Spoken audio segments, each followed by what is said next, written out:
Chapter 304. Only to hear a caw sound. She wore a chain of exquisite workmanship on her wrist. It was the forbidden martial black iron lock, a divine weapon specially used to imprison martial artists. It was said that there were at most 3 in the entire Dragon War Empire, and they were priceless. Hellion Vivian was a martial artist, so she was most familiar with the use of this kind of thing. Was he really planning to lock her up? Hellion Vivian just wrinkled her eyebrows. A slight chill came from her wrist, and his fingers slowly rubbed her skin. "Look, it suits you so well." His voice was still low and calm, and it even had a bit of elegance and leisure like the spring breeze. However, Hellion Wei detected a sense of danger from this calm and refined voice. She lowered her eyes and her voice became cold. "No one would like this kind of fit, Your Highness. Is this how you treat your ally? It seems that I still have value, and it's hard for Your Highness to use such an expensive chain to lock me up." The current situation was not the result she wanted to see. But what gave her a headache was that a certain highness seemed to have a particularly serious hobby in this area. She reckoned that only he could give people a kind of inviolable cold and handsome look when he was using an iron lock to lock people up. Was there a mistake? In the end he was the one doing bad things. Hellion Vivian ridiculed in her heart, but she was not willing to go to the point of going against Beligaju. "What else do you need me to do? It's better to say it directly, and we can end it happily." Hellion Vivian thought so in her heart, so she also said her thoughts. She felt that it would be better to say it out loud. However, she didn't expect that after she finished speaking, the look in Bailey Jiaju's eyes was even colder than before. "Heh. And happily." He looked up and saw that her expression was very calm, as if she wanted to negotiate with him peacefully. For a moment he only felt that it was incomparably dazzling. In her eyes there was no him. There had always been no him. Beligaju curled his lips into a smile, but that smile did not reach his eyes. Instead, it was a cold expression on his face. "There will be no happy ending. The things that I want can only stay by my side." "So, Your Highness used this method?" Hellion Vivian tugged at the iron lock on her wrist and raised her eyebrows mockingly.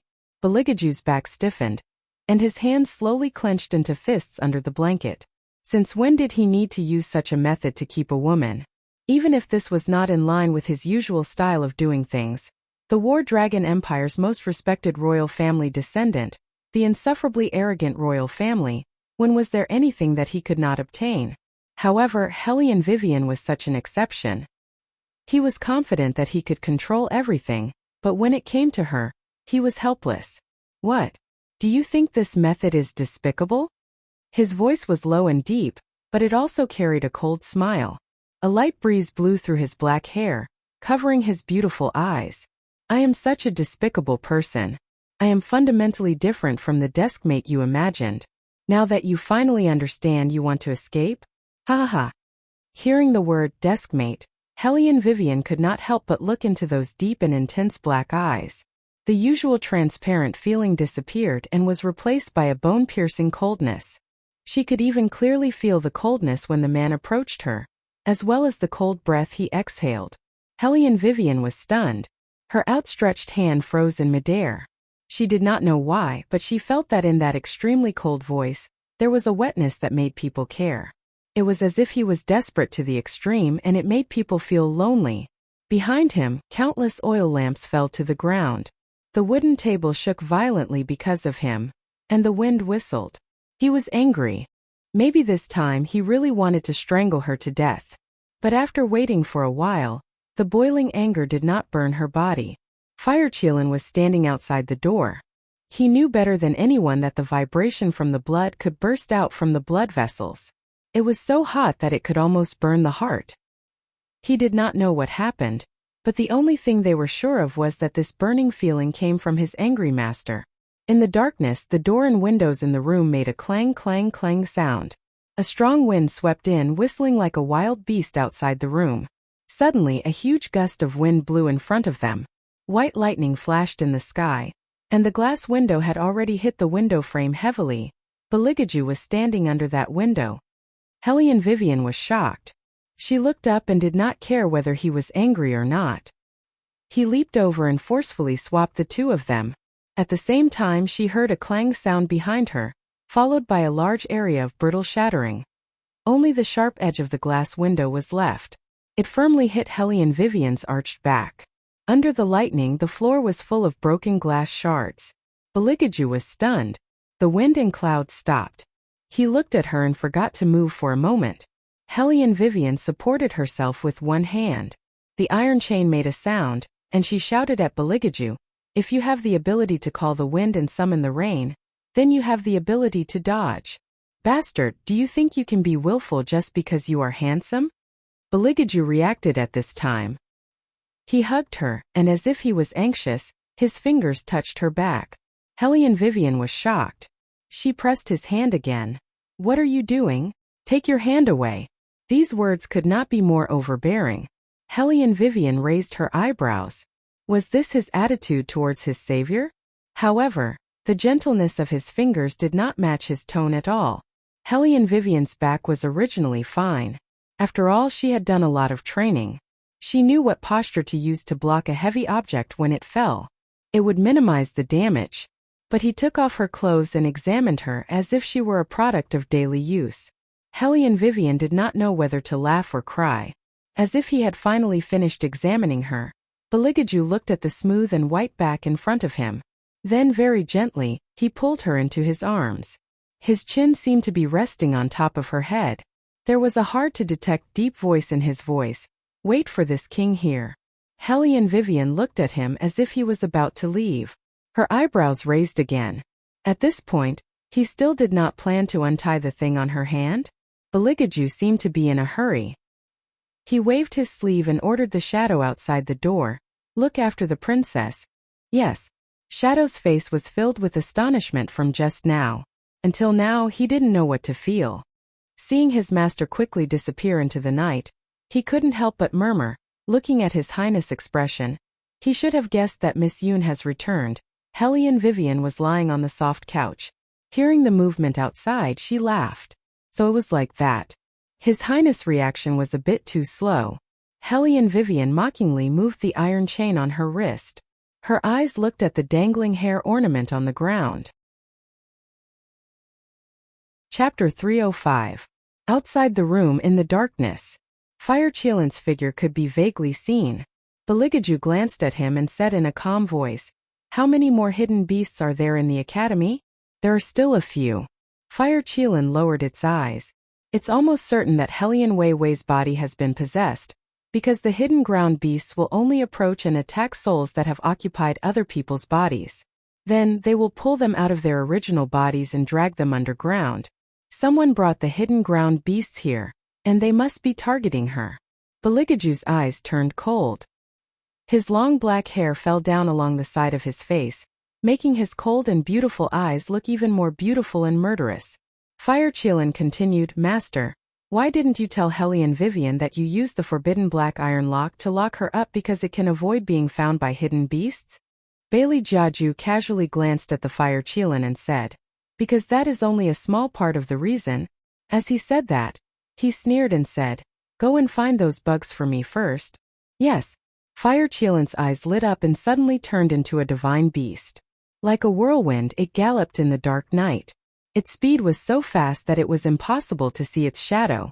No one knew what was happening, because only beasts could feel the threat of an ancient divine beast. The hidden beasts that were searching for something near the inferior compound suddenly stopped and wanted to run away. But how could Fire Qilin let them run away? This was a chance to show its might and majesty. Fire Qilin shook its smooth fur and narrowed its eyes. It paused and ran back and forth between the two corners of the northeast and northeast. It was having a lot of fun. So on this day, many little beasts saw this scene. Boss Fire Qilin chased after those hidden beasts like a herd of sheep. Even when they went up to ask for a pet, Boss Fire Qilin ignored them. But this didn't stop them from worshipping their boss with all their hearts. Starry eyes. Beligaju frowned slightly. He really couldn't agree with the beauty of these beasts. As for the Fire Qilin, it seemed to have sensed the gazes of admiration around it. It puffed up its chest and chased after the crouching beasts even more vigorously, forcing them all in front of Beligaju. The crouching beasts had a natural instinct for danger. However, there was still a human standing in their way. Of course, they wouldn't pay much attention to it. They just wanted to scratch Beligaju to death with their claws.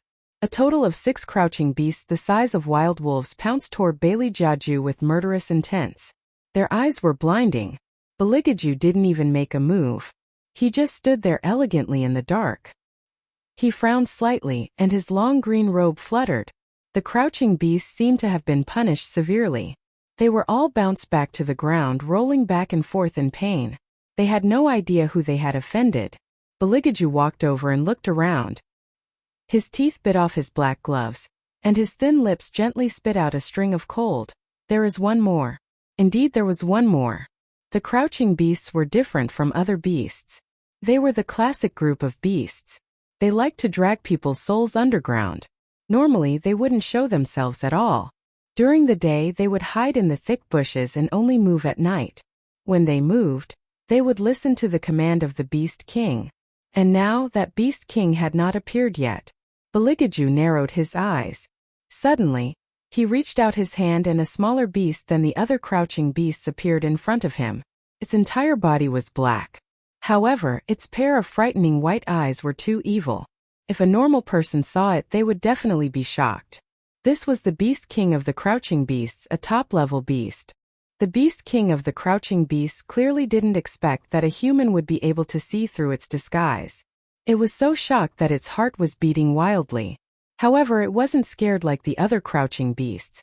Because in its eyes, no matter how powerful the other party was, it was still just a human. However, in the next moment it felt regret.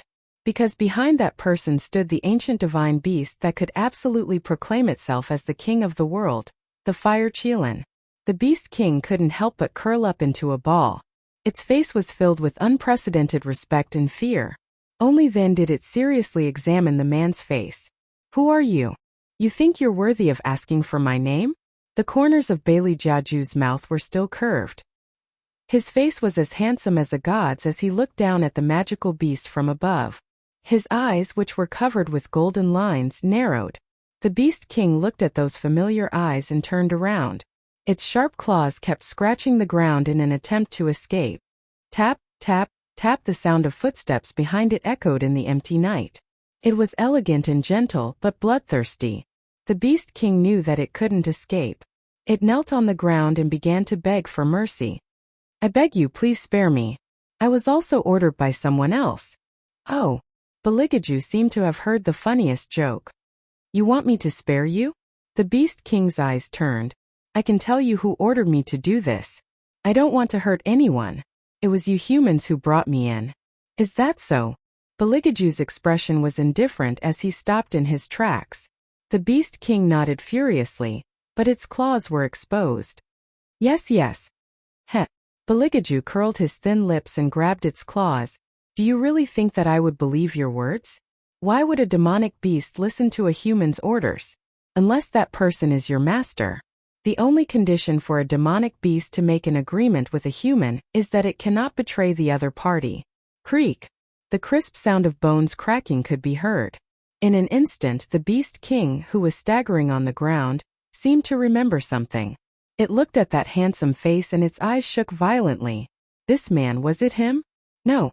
Impossible. The Beast King wanted to say something, but before it could open its mouth, its neck was broken by the man's grip. The Beast King's head tilted to one side. Before its eyes lost its luster, it was full of regret. Bailey Jiaju retracted his hand. The light in his eyes was as cold as the stars. His surroundings seemed to be emitting a radiance similar to the bright moon. Within a radius of a few miles, not a single beast dared to approach him. Except for the Fire Qilin. It stood behind the man, its big paws stepping on the ground as it said in a deep voice, Master, this Beast King is able to speak, which means that it must have drunk the blood of the person who raised it. However, the person who can make the crouching ground beast work for him is not easy to deal with. Master, I have a premonition. Something must have come to White Academy. Bailey Jiaju didn't say anything, but that pair of pitch-black eyes were much deeper than before. The night wind blew. Hellion Vivian held the dangling hair ornament in her right hand. The delicate end was aimed at the lock cylinder. She tested it back and forth, and a thin layer of sweat overflowed from her forehead. Suddenly her eyes lit up. Chapter 306. Ka. The iron chain fell. Hellion Vivian turned her wrist but did not feel much pain. She glanced at the expensive iron chain and decided to just throw it away since it would be a waste. When the door was opened, An Ying's body froze. Hellion Vivian looked at him lazily. He didn't realize it just now. Now that he knows Yun Biluo is back, he won't have the time to care about me. An Ying, do you want to fight or let me go? An Ying looked at Hellion Vivian and did not know how to answer the question. He just blocked her way respectfully. Princess, I'm sorry, I can't let you go. He had to obey his master's order. Hellion Vivian smiled and said handsomely, do you think you can stop me? Princess, please don't make things difficult for me. Shadow had always been the taciturn type. Facing Wei Wei, he didn't know what to do. Apart from His Highness, the bigger reason was that he didn't want to hurt this girl who was different from him. Hellion Vivian's eyes flashed. Well, it's not easy for you. I'll wait for Beligaju to come back. Thank you, Princess. An Ying was still very vigilant. He stared at Hellion Vivian and waited for her to close the door. Hellion Vivian chuckled and walked forward slowly. An Ying looked at her back and was on guard. When he was about to reach out, he heard the sound of wind and subconsciously blocked it. The sparks caused by the friction between the martial arts were reflected in Hellion Vivian's eyes. She curled her lips and smiled at An Ying. Good skill. An Ying did not say anything. But Hellion Wei Wei paused for a moment and moved her fingers. The other end of the umbrella emitted bursts of smoke. An Ying wanted to hold his breath, but it was too late. His vision turned black and he fell to the ground with a thud. Hellion Wei Wei took back the umbrella and looked at the unconscious Shadow. The corners of her mouth carried an evil aura. Do you think it's just an ordinary umbrella? As she spoke, she bent down and dragged Shadow into the room. Because she was afraid of provoking His Highness' mysophobia, she was very considerate and didn't put Shadow on a chair, only letting him lean against the wall. After changing their outer garments and straightening their collars, they strolled out of the inferior compound. Outside the courtyard, there were still a few shadows hiding in various corners. Although they did not appear, Hellion Vivian could still feel the gazes around her. If she hadn't been wearing this set of clothes, she would have been surrounded the moment she left the hospital. Hellion Vivian was good at disguising herself, so she didn't reveal any flaws along the way. After leaving the courtyard, she didn't hesitate and directly turned around to go to Tu Sufeng's courtyard.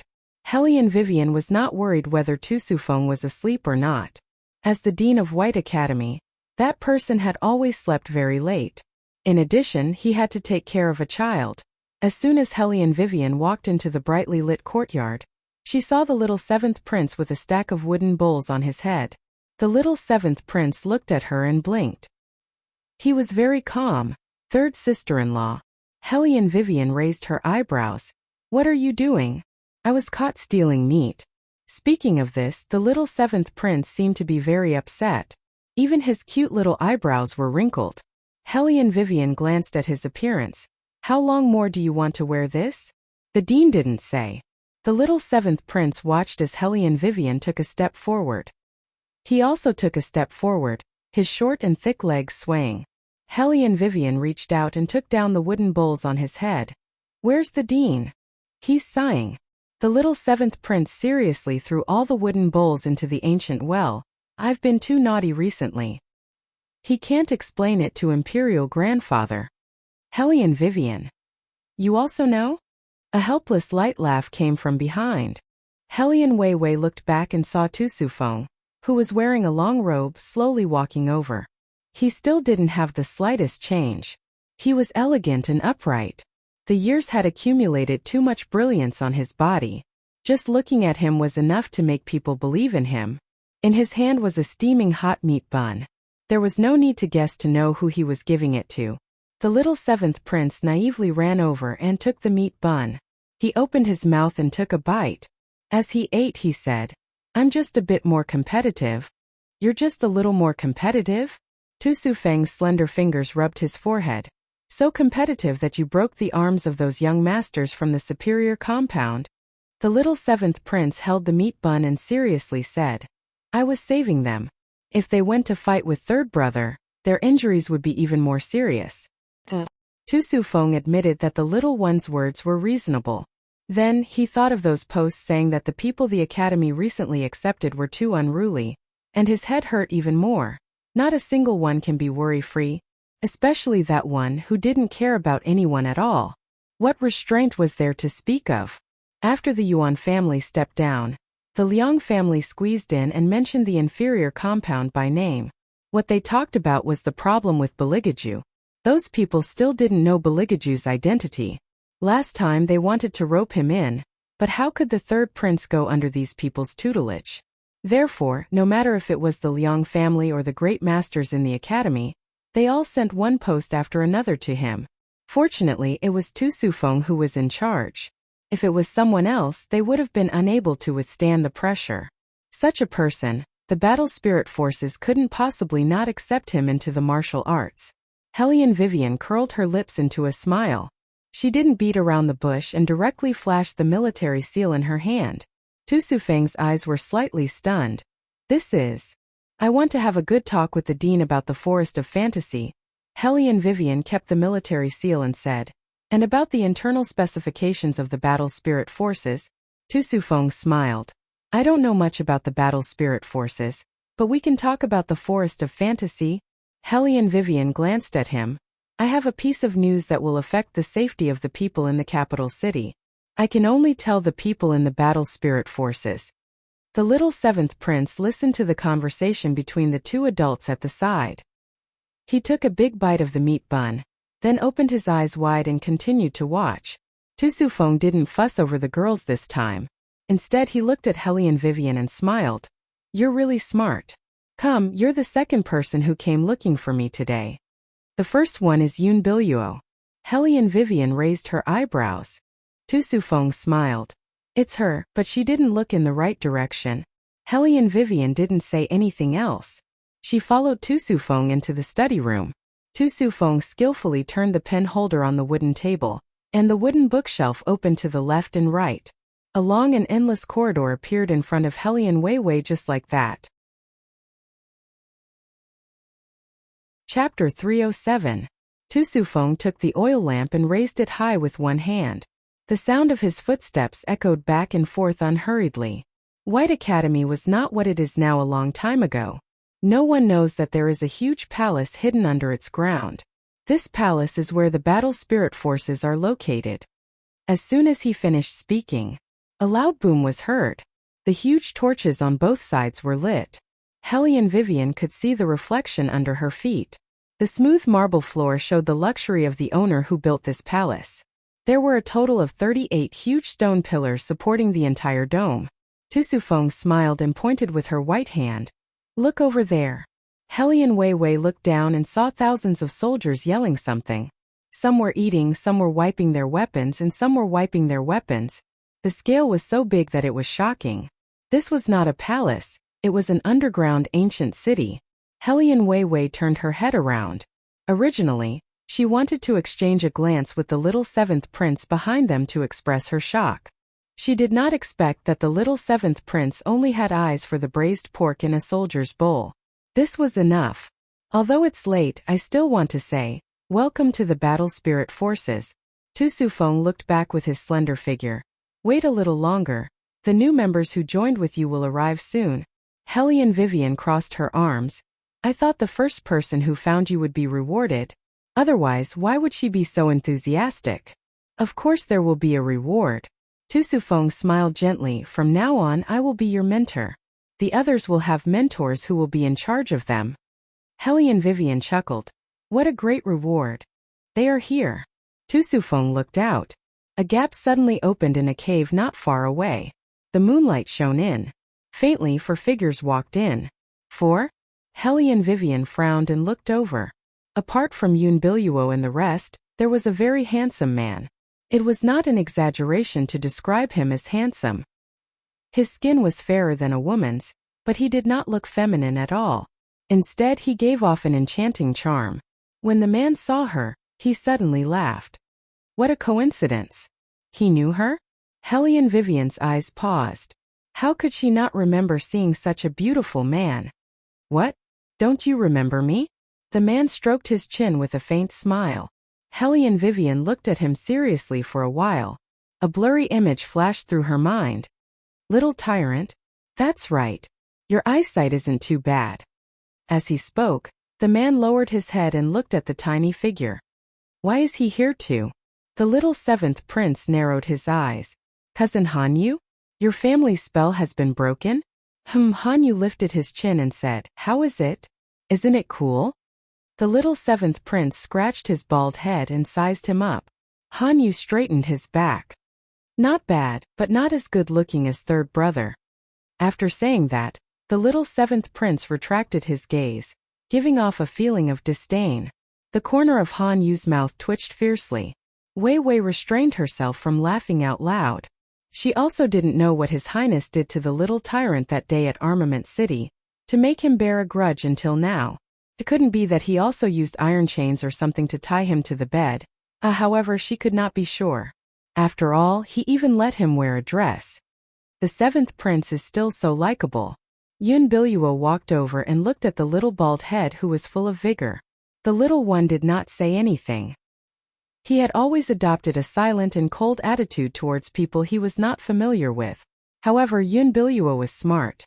No matter how the other party responded, she could always smile. Hellion Vivian curved her thin lips and did not respond to anyone. Tu Sufeng listened to their conversation and said gently, It seems that all of you know each other.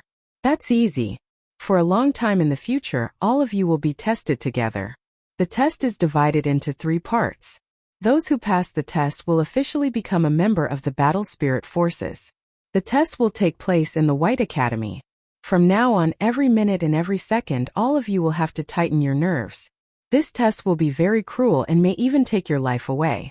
So, if anyone wants to quit, you can say so now. No one spoke. Tu Sufeng smiled, That's good. If there are no other objections, then each of you can follow the instructor to pick your own room. This room is not for you to sleep in. There will be things that you will need to use when carrying out missions. As he spoke, Tu Sufeng glanced at Hellion Vivian and the little seventh prince. Both of you follow me. Hellion Vivian nodded and followed. When they brushed past each other, Yun Biluo smiled at her. Hellion Vivian had met such people before. They were polite and gentle, but it did not mean that they were friendly. On the contrary, one had to be wary of them. Third sister-in-law. The little seventh prince saw this and stopped in his tracks. He said in a fierce tone, Don't talk to strangers. Third brother will be unhappy.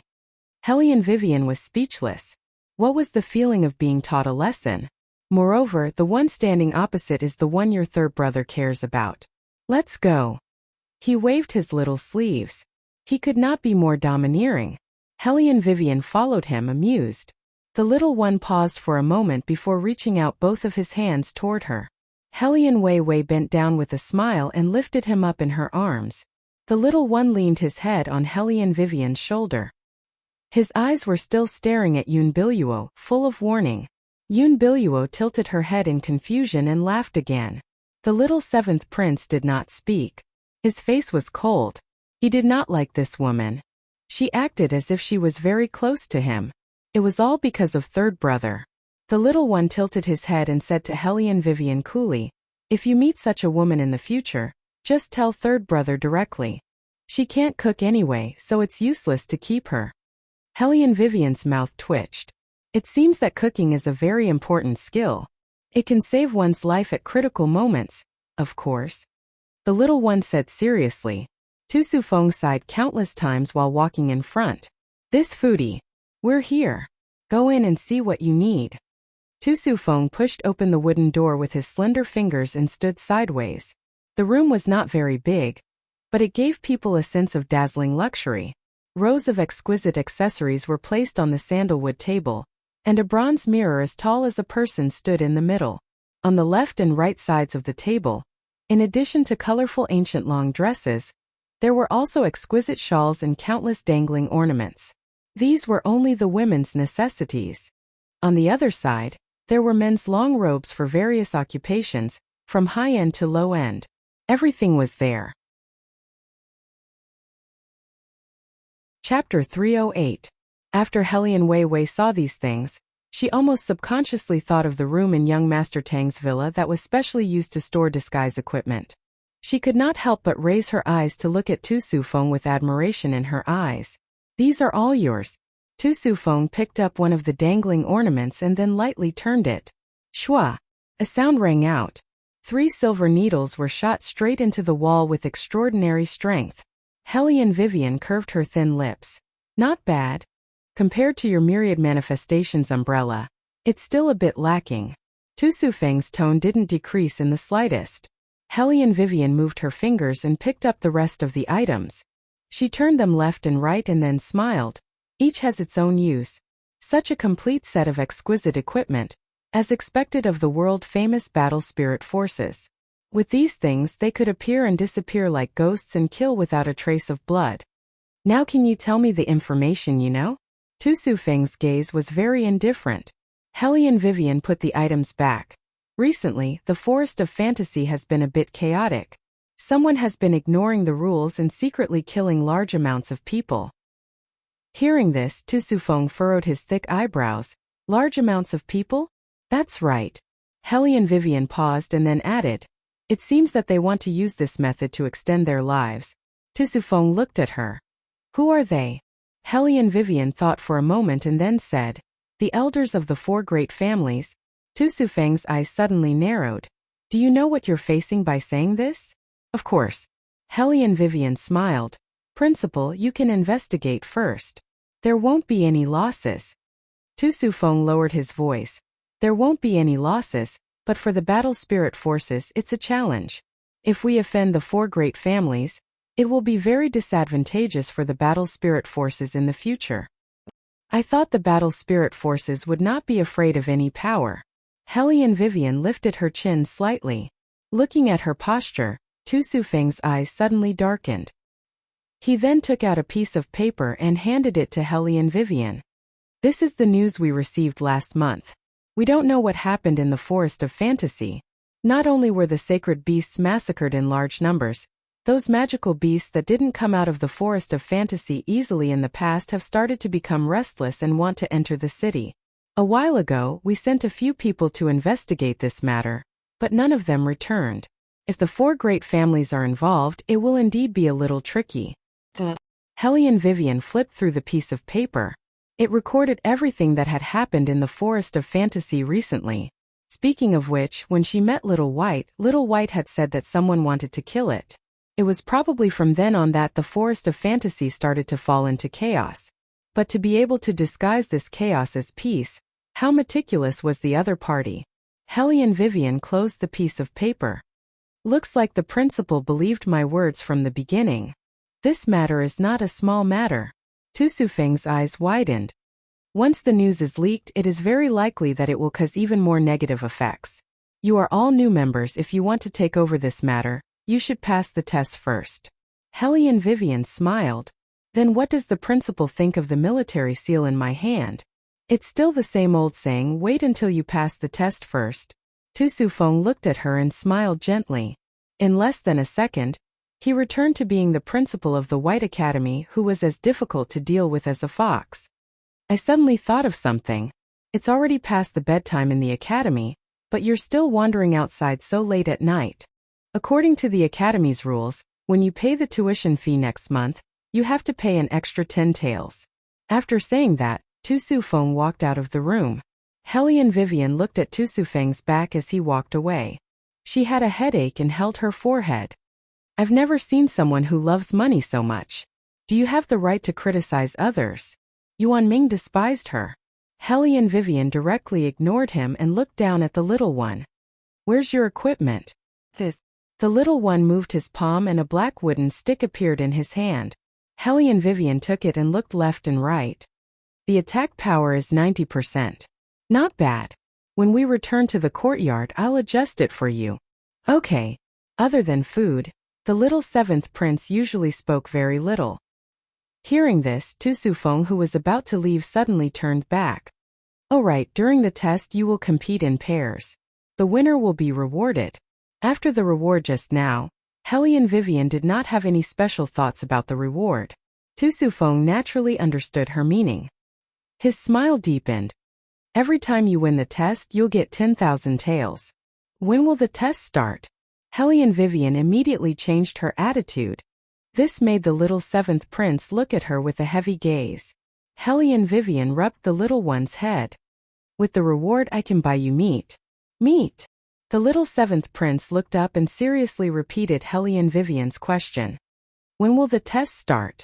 Tusufeng was very satisfied with the combat power of these two people. He softly said, any time. Then he paused and said, in addition to the two people you met today, there will be 2 more teams of foreign students.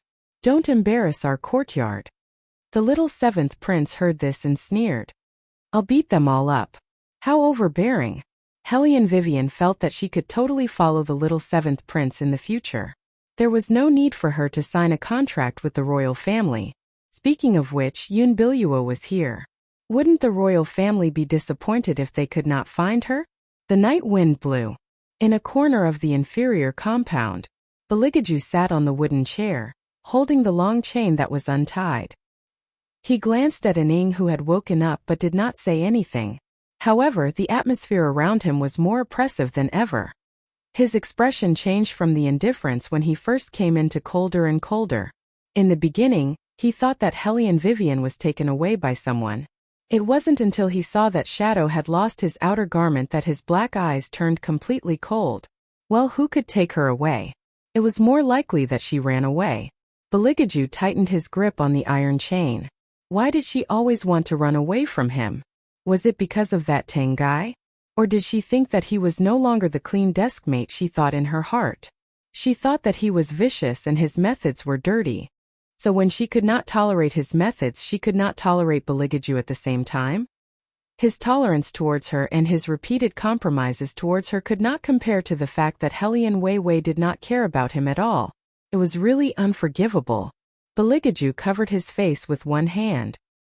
His 5 fingers tightly gripped the long chain in his palm. His body trembled slightly. Chapter 309. There were more than a dozen shadow guards standing quietly around him.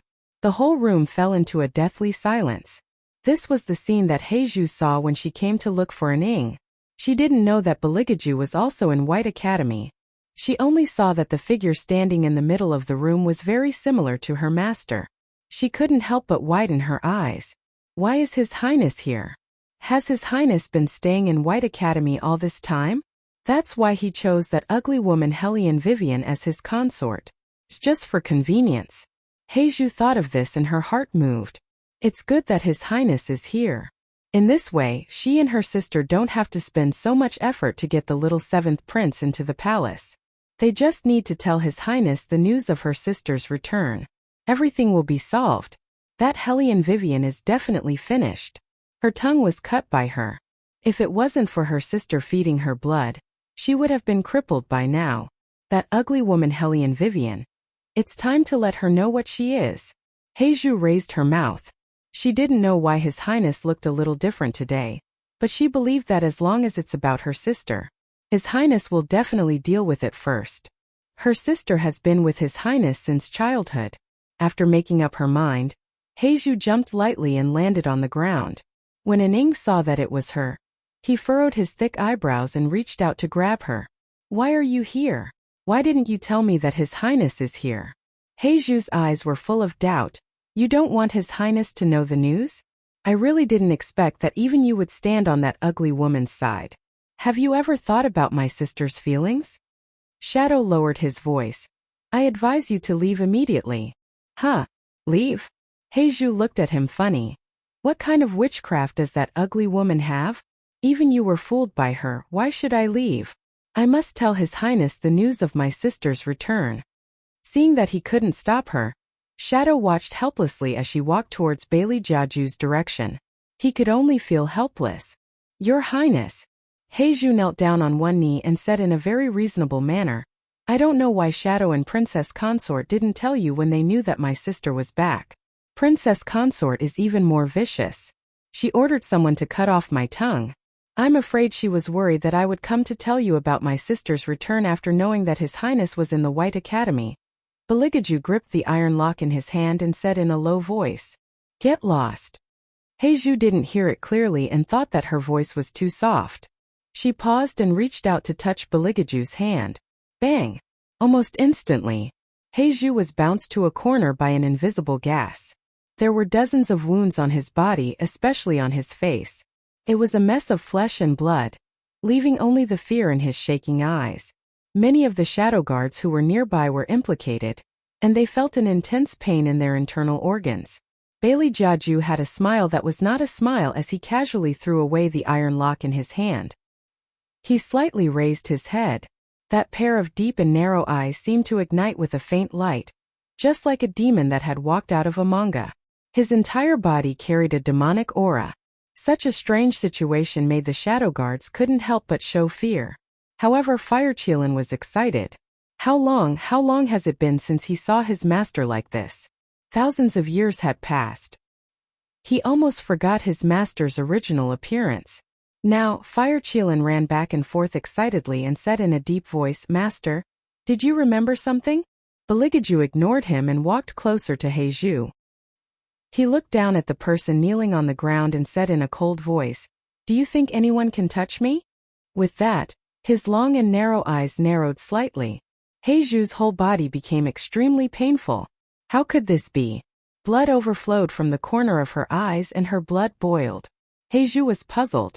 Was it because His Highness was in a rage and couldn't hear what she said? Otherwise, why would he treat her like this?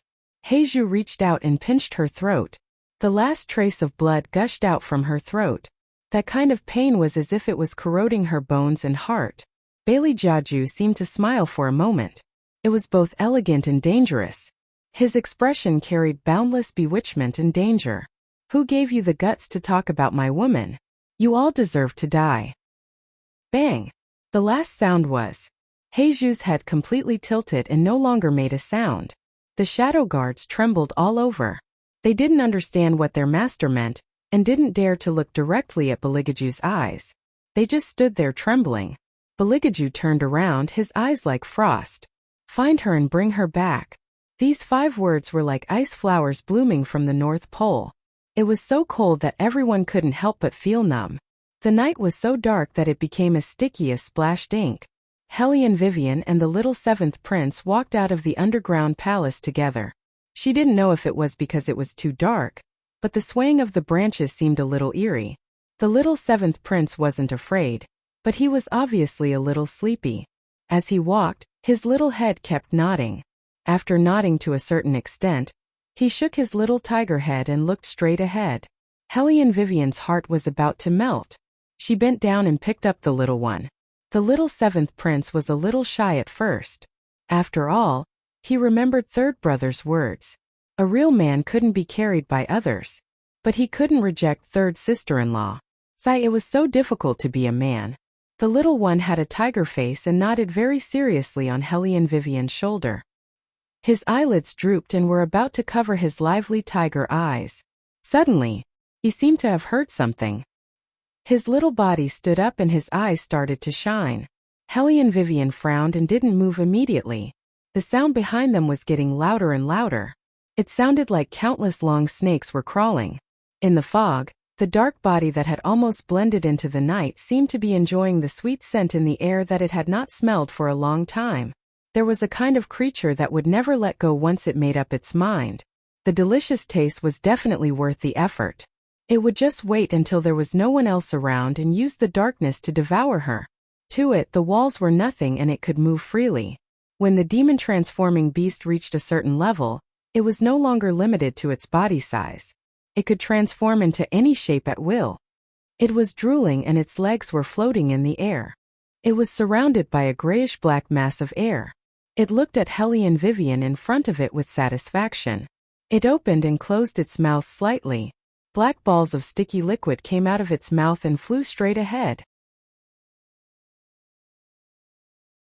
Chapter 310. All of a sudden, Hellion Vivian's palm emitted a dazzling light that gradually formed a black paper umbrella. The black fog was blocked by the black umbrella mercilessly like a fragile spider web. The demon-transforming beast's expression changed. Its body that was suspended in the air shook violently. The black fog was separated from its body. It was a part of its body. When the black fog was destroyed, it was as if a piece of its body was cut off. It was very harmful to it. Damn it! The demon-transforming beast cursed in a low voice and stared at the black umbrella that was emitting a strange light. Which bastard was messing with it? The demon-transforming beast reached out its hand angrily and wanted to destroy the golden lotus with its long and sharp fingernails. However, when the demon-transforming beast's fingernails touched the black umbrella, the demon-transforming beast was shocked and withdrew its hand. It widened its eyes and looked at the fingertips that it had always been proud of. But now, a large part of it was cut off by the person on the bed with a dagger. This was impossible. The weapons in the human world could not hurt it at all. Do you know what will happen to you if you disturb us at this time of night? Hellion Vivian glanced at the demon-transforming beast indifferently and looked back lazily. Behind her was Yuan Ming with his silver hair fluttering in the wind and a smile on his face. He was the messenger of the demon that was feared. The demon-transforming beast's expression changed abruptly. It was out of its wits and wanted to run away. Hellion Wei Wei sensed its intention and sneered. Carrying the little seventh prince in one hand, she opened the umbrella and moved her fingertips slightly. Amidst the piercing sound of the wind, countless fallen leaves bound the demon-transforming beast. Ah! The demon-transforming beast screamed. Its ugly body immediately turned into a wisp of green smoke and was sucked into Yuan Ming's stomach as nutrients. The little seventh prince stared with his tiger-like eyes. He thought that he would have a chance to fight. It seemed that third sister-in-law did not need him at all. In the past, whenever they encountered evil beasts, third brother would always let him take the lead while third brother would follow behind him casually. Perhaps third brother chose third sister-in-law not only because she was a good cook, but also because she was good at fighting. Yes, third brother really has good taste. Hellion Vivian did not know what the little one was thinking. She could not help but raise her eyebrows when she was stared at by the pair of piercing tiger eyes. What's wrong? I'm fine. The little seventh prince rubbed his chin and continued to stare. Obviously, there was something going on. You want to eat meat? This was the only possibility that Hellion Vivian could think of. Little seventh prince explained to Hellion Vivian in a dignified manner. What I'm thinking now is that third brother probably chose you because he wants you to fight magical beasts for him. As for eating meat, that's something I have to think about all the time. Fighting demonic beasts. This was not an instance dungeon. All the time. Well, she was wrong. She shouldn't have used the thinking of an ordinary person to connect with a foodie. However, that thing just now, what was it? Hellion Vivian hugged the little one and her eyes darkened. She heard Yuan Ming whisper in her ear, "It's a phantom beast, a type of demonic beast. It's really strange. When did the Battle Spirit Forces test become so difficult? They released the phantom beast right after the test. Aren't they afraid that you will be swallowed by the phantom beast? Sometimes it will create all kinds of illusions. Once a person has an inner demon, it will be very difficult to escape. Fortunately, you discovered it in time. Otherwise, if you were pulled into the illusions, it would be a dead end. However, the phantom beast will not act on its own. There must be at least two of them. One is responsible for creating illusions and the other is responsible for eating people. Now, it seems that there is only one left. Escape. Hellion Vivian looked around. Yuan Ming nodded. It's very possible. The phantom beast is more cunning than any other demonic beast. Woman, it seems that you won't be peaceful for the next few days. The phantom beast is the most vengeful demonic beast. You killed their companion, they will not let it go. Then I'll wait for them to come again. Hellion Vivian smiled faintly. Her whole body was emitting an evil aura. The corner of Yuan Ming's mouth curled up. His eyes were filled with evil. You'd better ask the person in charge of the Battle Spirit Forces. A cold voice split the chaos. Hellion Vivian's eyes flashed with surprise. Her voice also became lazy. You're awake. Yes. The little white cat jumped out of the darkness. Its amber eyes were emitting the light of a king. After successfully passing the heavenly tribulation, its fur was more lustrous than before. Every strand of its hair seemed to be dyed with frost. It was incomparably noble. Little seventh prince looked at the little white cat that jumped out. He knew that it wasn't an ordinary cat. It should be of the same species as little green that he picked up. He stretched out his hand and didn't stand on ceremony. He pulled the little white cat's ear domineeringly and looked left and right. The little white cat's expression changed. Where did this brat come from? Yuan Ming laughed unkindly. That's why it's said that pets shouldn't come out blindly. Hellion Vivian raised her eyebrows. Why do you want me to ask the person in charge of the battle spirit forces? Phantom beasts shouldn't stay in the academy. No one has the right to bring them out of the forest of Xuanhuan. Even if the battle spirit forces want to do this, they have to go through many considerations. This is because phantom beasts are different from ordinary demonic beasts. They are absolutely dangerous demonic beasts. If they're not careful, they might cause trouble. Therefore, no one wants to bring them out of the forest of Xuanhuan, unless that person wants to cause chaos in the world. As the descendant of the Whitefin clan, the prince of the Cat clan knew more about beasts than anyone else. But it was because of this that Hellion Vivian frowned.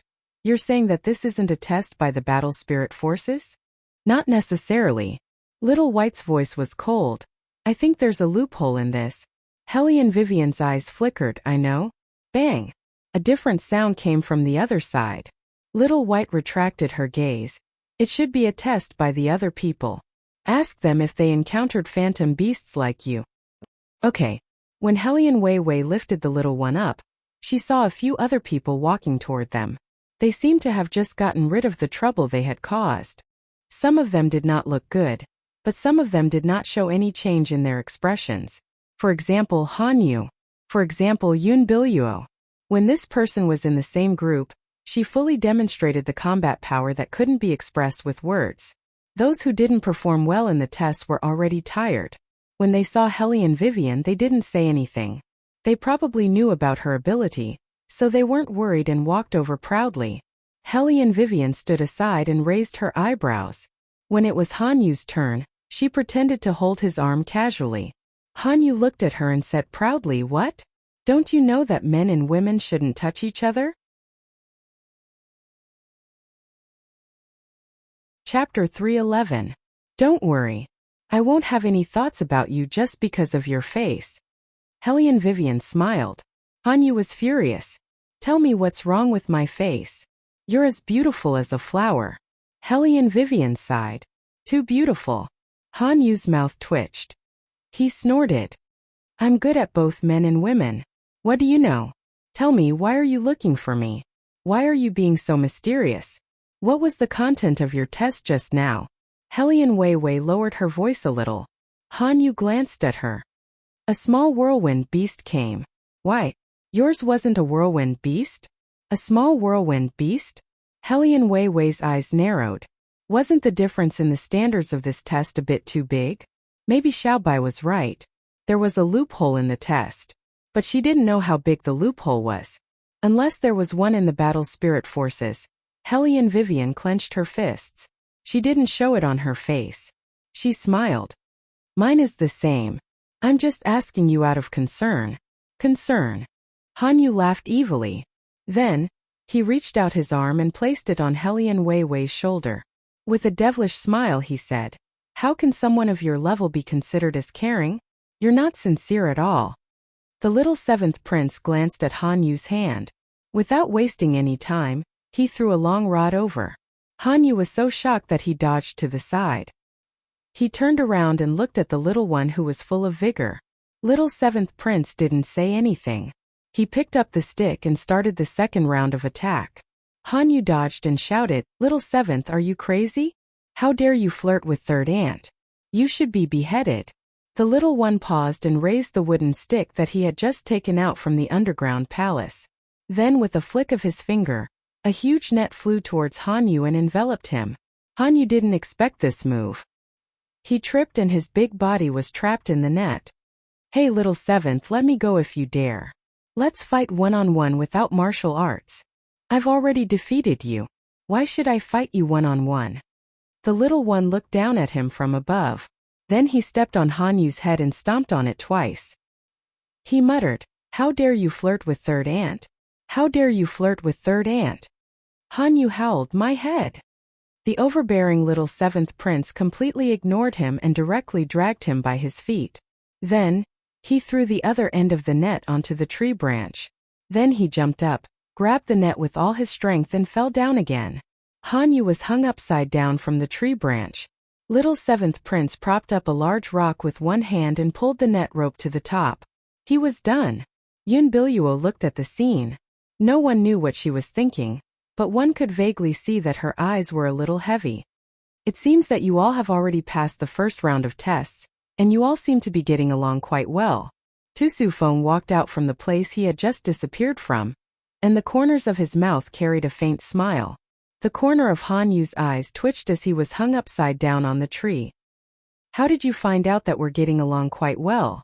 Little Seven is a violent person. He didn't even care. Tu Sufeng seemed to have seen through Han Yu's thoughts. He let out a long sigh and said, Little Seven, put Master Han down. As he spoke, he looked at Hellion Vivian and the rest. You all can rest early today. Follow me, there's a shortcut in the underground passage. Hellion Vivian thought. Why didn't you say this earlier? Therefore, all the new students followed Tu Sufeng into the bushes. Only Han Yu was dragged in by Little Seventh Prince using the net rope. Little Seventh Prince's posture of dragging people was very domineering. He held a meat bun in one hand and an adult man in the other. The scene was so shocking that one did not know whether to laugh or cry. The underground passage was very long. If Tu Sufeng did not lead them, none of them could guarantee that they would not get lost.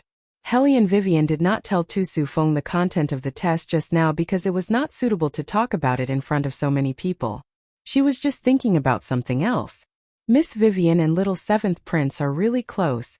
Yun Biluo walked up to them without them noticing. Her voice was soft and calm, but there was an indescribable smile in it. Hellion Vivian turned her face away. She did not say anything, but just raised her lips with a lazy and mocking smile. Yun Biluo narrowed her eyes and laughed again. I wonder what Miss Vivian can teach me. I only know His Highness' habits. I want to get close to Little Seventh Prince, but I don't know how to do it. After all, children are different from adults. Although they are all brothers, Little Seventh Prince seems to like to eat more. Hellion Vivian never liked to deal with people like her, who hid needles in their words. People like her usually had two meanings in their words. Just like now, Yun Biluo wanted to tell her how familiar she was with Beligaju. This kind of jealousy drama. She disdained to fight, but it did not mean that she would back down. How could she not return the favor when someone came to her door? Hellion Weiwei curled her thin lips and looked at Yun Biluo meaningfully. Then she said casually, I'm his third sister-in-law, of course, he'll be close to me. I guess Miss Yun can't do that, so I don't have any experience to impart to you. Yun Biluo was stunned. Yuan Ming, who was listening at the side, was somewhat gloating. I reckon that after hearing your words, her heart will be stifled for the entire day. Woman, you are too vicious.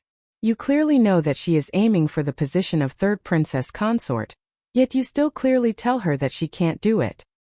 I am a gentle person, I can't always fight and kill. Why can't I talk nicely when I can solve the problem by talking nicely? Hellion Vivian adjusted her collar casually and continued to walk forward.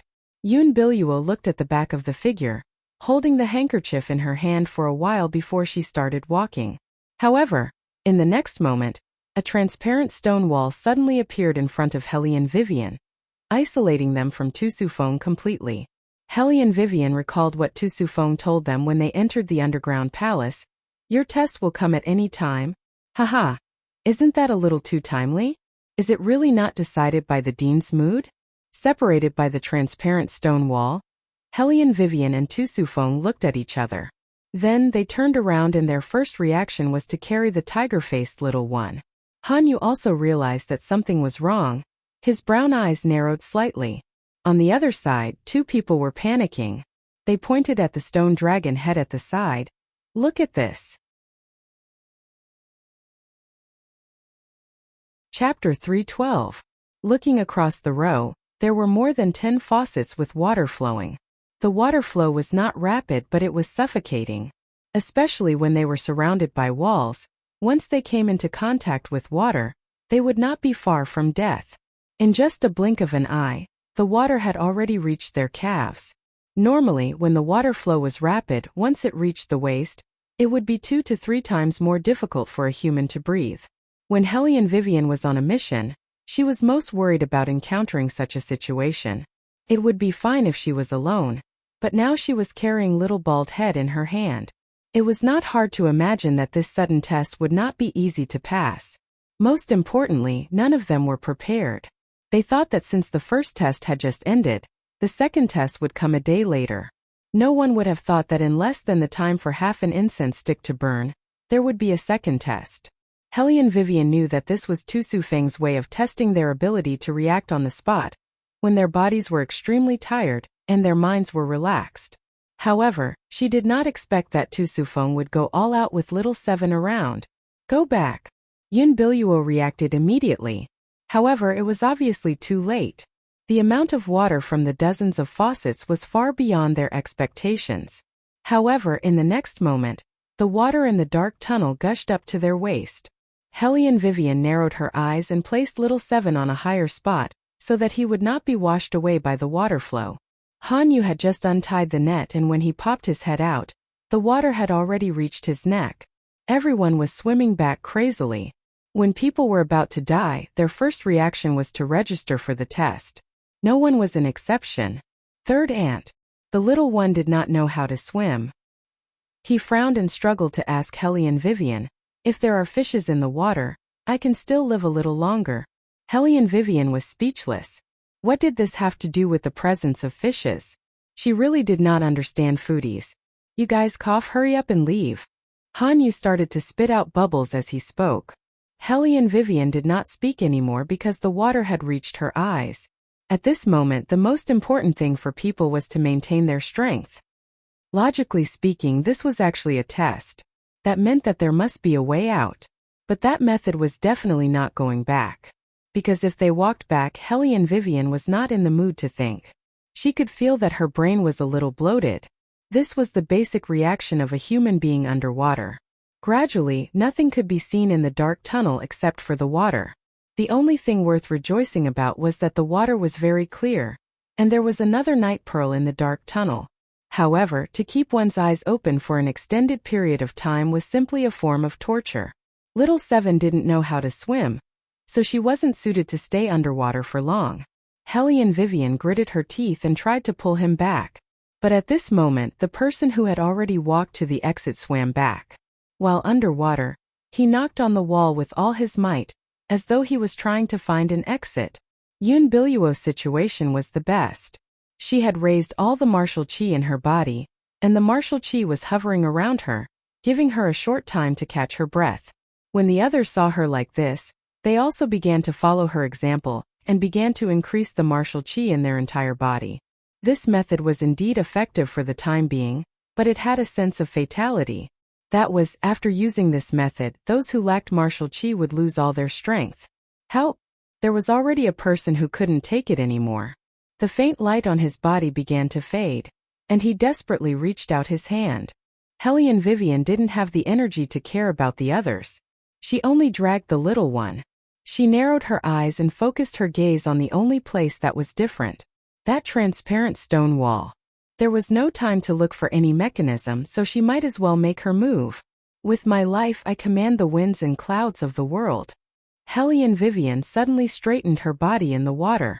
She hugged little Seven with her left hand, and slowly exerted force with her right hand. An invisible water current surged into her palm. No one noticed except for Yuan Ming. This woman had once again broken through his understanding of human beings. Bang! Along with the strong water current, Helly and Vivian punched the transparent stone wall. A cracking sound was heard. In an instant, layers of cracks appeared on the stone wall. Tu Su Feng was still looking at her with a gentle smile, but the instructor behind Tu Su Feng frowned heavily. Bang! She punched again. The stone wall shattered. Water gushed out. Tu Su Feng took a big step back. The rest of the water quickly flowed out from the original underground drainage pipe. There were indeed mechanisms everywhere. Helly and Vivian's long black hair was wet. Her first reaction was not to question Tu Su Feng, but to bend down to check little Seven's eyes. Then she pressed twice on his chest. Her action was very fast and professional. Even Tu Su Feng revealed a slightly astonished expression. Just as the little one spat out 3 mouthfuls of water, the others came out one after another. Yun Biluo, on the other hand, was not as flustered as before. However, this sudden situation made her lose her composure as she was before. The other two were even more uncomfortable. After they came out, they kept coughing. Their eyes were red, and they laid on the ground weakly. Even Han Yu was supporting himself with one leg, his handsome face showing fatigue. Congratulations, all of you are still alive. Tu Sufeng walked over. Sometimes we have to face unexpected dangers. When you go out to carry out orders, no one can guarantee your safety. So, the first lesson of joining the battle spirit forces is to learn how to survive. As he spoke, he looked at Yun Biluo. Yun Biluo reacted quickly and thought of using martial qi as a defense. That's a good idea. However, I don't recommend everyone to use martial qi as support is too exhausting. Compared to that, I'd rather see everyone be observant. There's an escape button on your left-hand side. You should all go back. It's a waste of time to go back. Moreover, when you're killing the enemy, no one will give you any chance to turn back. Tu Sufeng's gaze fell on Hellion Vivian. The reward this time is yours. There was no need for any explanation because it was Hellion Vivian who broke the wall. Han Yu recovered and came over curiously. Hey woman, how did you find out that there was something wrong with the wall? It's impossible to go back using the elimination method and reverse thinking. This is a test. If you were the one who came up with the questions, you would also seal the way in. There are always traps in the secret passage. Usually the materials used to set up the traps are not that solid, so it's definitely easier to break through than other places, Hellion Vivian explained easily, but not everyone could react like that. Tu Sufeng looked at her with admiration. The other instructor furrowed his brows even tighter. Chapter 313. How could a freshman who had just entered the academy know so many things? Besides, wasn't she the legendary trash in the capital? Although she won the first place in the martial qi competition, her reaction just now did not seem like a freshman who knew nothing. Of course, Tu Sufeng was aware of this.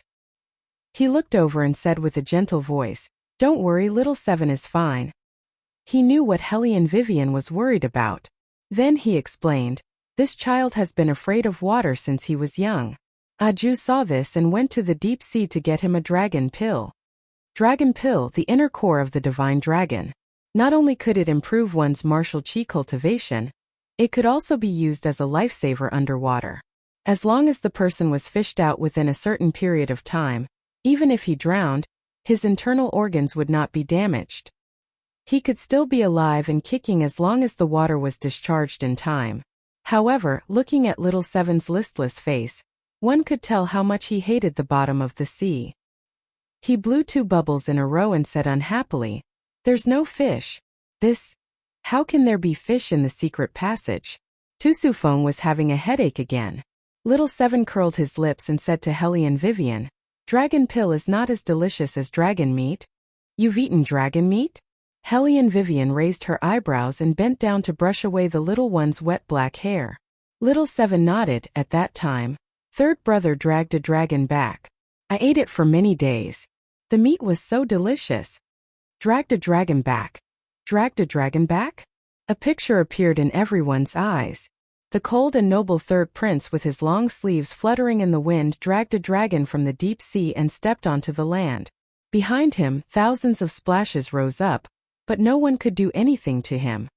As expected of His Highness, Yun Biluo smiled and turned to look into Hellion Vivian's eyes.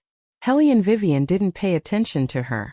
She very handsomely brushed the black hair on her forehead to the back, revealing that melon seed-sized face. She was thinking that this matter was indeed in line with His Highness' way of doing things. Not only did he destroy someone's nest, he even arrogantly dragged them out of the sea and arrogantly dragged them all the way home. Even if he had a fire Qilin as a mount, he couldn't be so arrogant. How was he going to mingle in the deep sea realm in the future? He would definitely be hacked to death at any moment. When Han Yu heard about Beligaju, his first reaction was to scoff. Tu Sufeng glanced at the burning sandalwood beside his hand. "It'll be dawn soon. This time you can really go back and sleep. Of course the test isn't over yet. I'm looking forward to your next performance."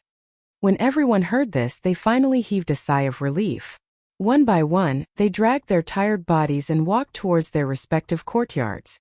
"Dean, Helian Weiwei waited until everyone had dispersed and left before calling out to Tu Sufeng. Tu Sufeng turned around with a smile on his face. Why? Do you have any doubts? Helian Vivian held the little one's hand and walked over. I want to ask about the first test. Did everyone challenge the whirlwind beast? Yes. Tu Sufeng's voice was gentle. The test starts from easy to difficult. That way you can gradually get used to it. Helian Vivian narrowed her eyes. But little Seven and I didn't encounter the whirlwind beast just now. It was the demon-transforming beast. Demon-transforming beast. Tu Sufeng frowned. This kind of demonic beast won't be used in the test. Even in the future, we won't let you come into contact with this kind of demonic beast that isn't easy to control. There must be something wrong somewhere. Helian Vivian smiled. I also think that this kind of demonic beast shouldn't appear in the academy, especially in the test of the battle spirit forces. She made it clear. Someone as smart as Tu Sufeng understood what she meant. His eyes darkened. I'll investigate this matter. There can't be any problems within the battle spirit forces. The night was getting lighter. When the sun rose from the east, one's mind would be muddled. In the jagged bushes, a demon-transforming beast leaned on the man's leg, trembling in fear. Master, what happened? Did you fail the mission? The man glanced at it and put the chess piece in his hand on the chessboard. Master, you're so resourceful. The demon-transforming beast flattered and said carefully, that woman is a little weird, but I can't tell why. But she killed my brother. I won't let her go easily. Then, swoosh.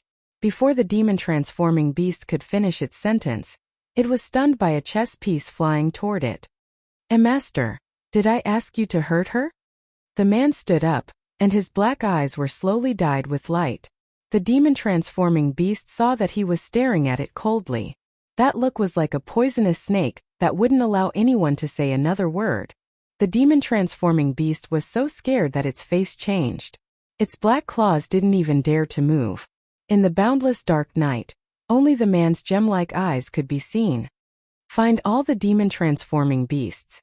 Since one or two of them have no effect on her, a group of them should have some effect. Soon, the White Academy will let the students learn how to summon their own sacred beasts. We should make our move then. What about Miss Yoon? The demon-transforming beast stretched out its claws. The man quietly put the chess piece where it should be. She has her own things to do. Also, tell her that she can get Beligaju, but don't ruin my plan. Yes. The demon-transforming beast's black shadow fell on the ground. But if we leave the forest of fantasy in large numbers, the battle spirit forces will soon notice the problem. By then, the royal family will hunt us down. The man put the chess piece aside. The royal family will be dealt with by the 4 influential families. What are you afraid of? But the third prince of the royal family has Fire Qilin by his side. If it appears, none of us will be able to escape. Besides, the demon-transforming beast seemed to have recalled something and was very frightened. Master, have you forgotten that we were defeated by that person when you were young? That's why, Pa. The black chess piece was put down. The man raised his head. Under the moonlight, only his well-defined chin could be seen. Don't forget that I was not awake at that time. Besides, Yun Biluo can control him now. That's right. The demon-transforming beast's eyes lit up. Its black shadow fell. Master, you're right. I'm being too careful. I'll go and summon them all now. The man nodded. The silent darkness was like an invisible hand that quietly swallowed up everything. If you're right, we'll create an award next month and share it with everyone. What do you think? WeChat Red Packet. Chapter 314. In the dark tunnel, the water receded. Tu Sufeng stood at one side of the stone wall, and on his right side stood another teacher as well. Lao Bai, do you still think that she hasn't joined the battle spirit forces? Tu Sufeng traced the broken stone wall with his finger. This stone wall can't be broken by just anyone. She has secrets that we don't know. The teacher named Lao Bai didn't change his expression but laughed. This girl is a little out of my expectations. But the test has just begun, let's wait and see. What do you think? Tu Sufeng lowered his eyes. You're right.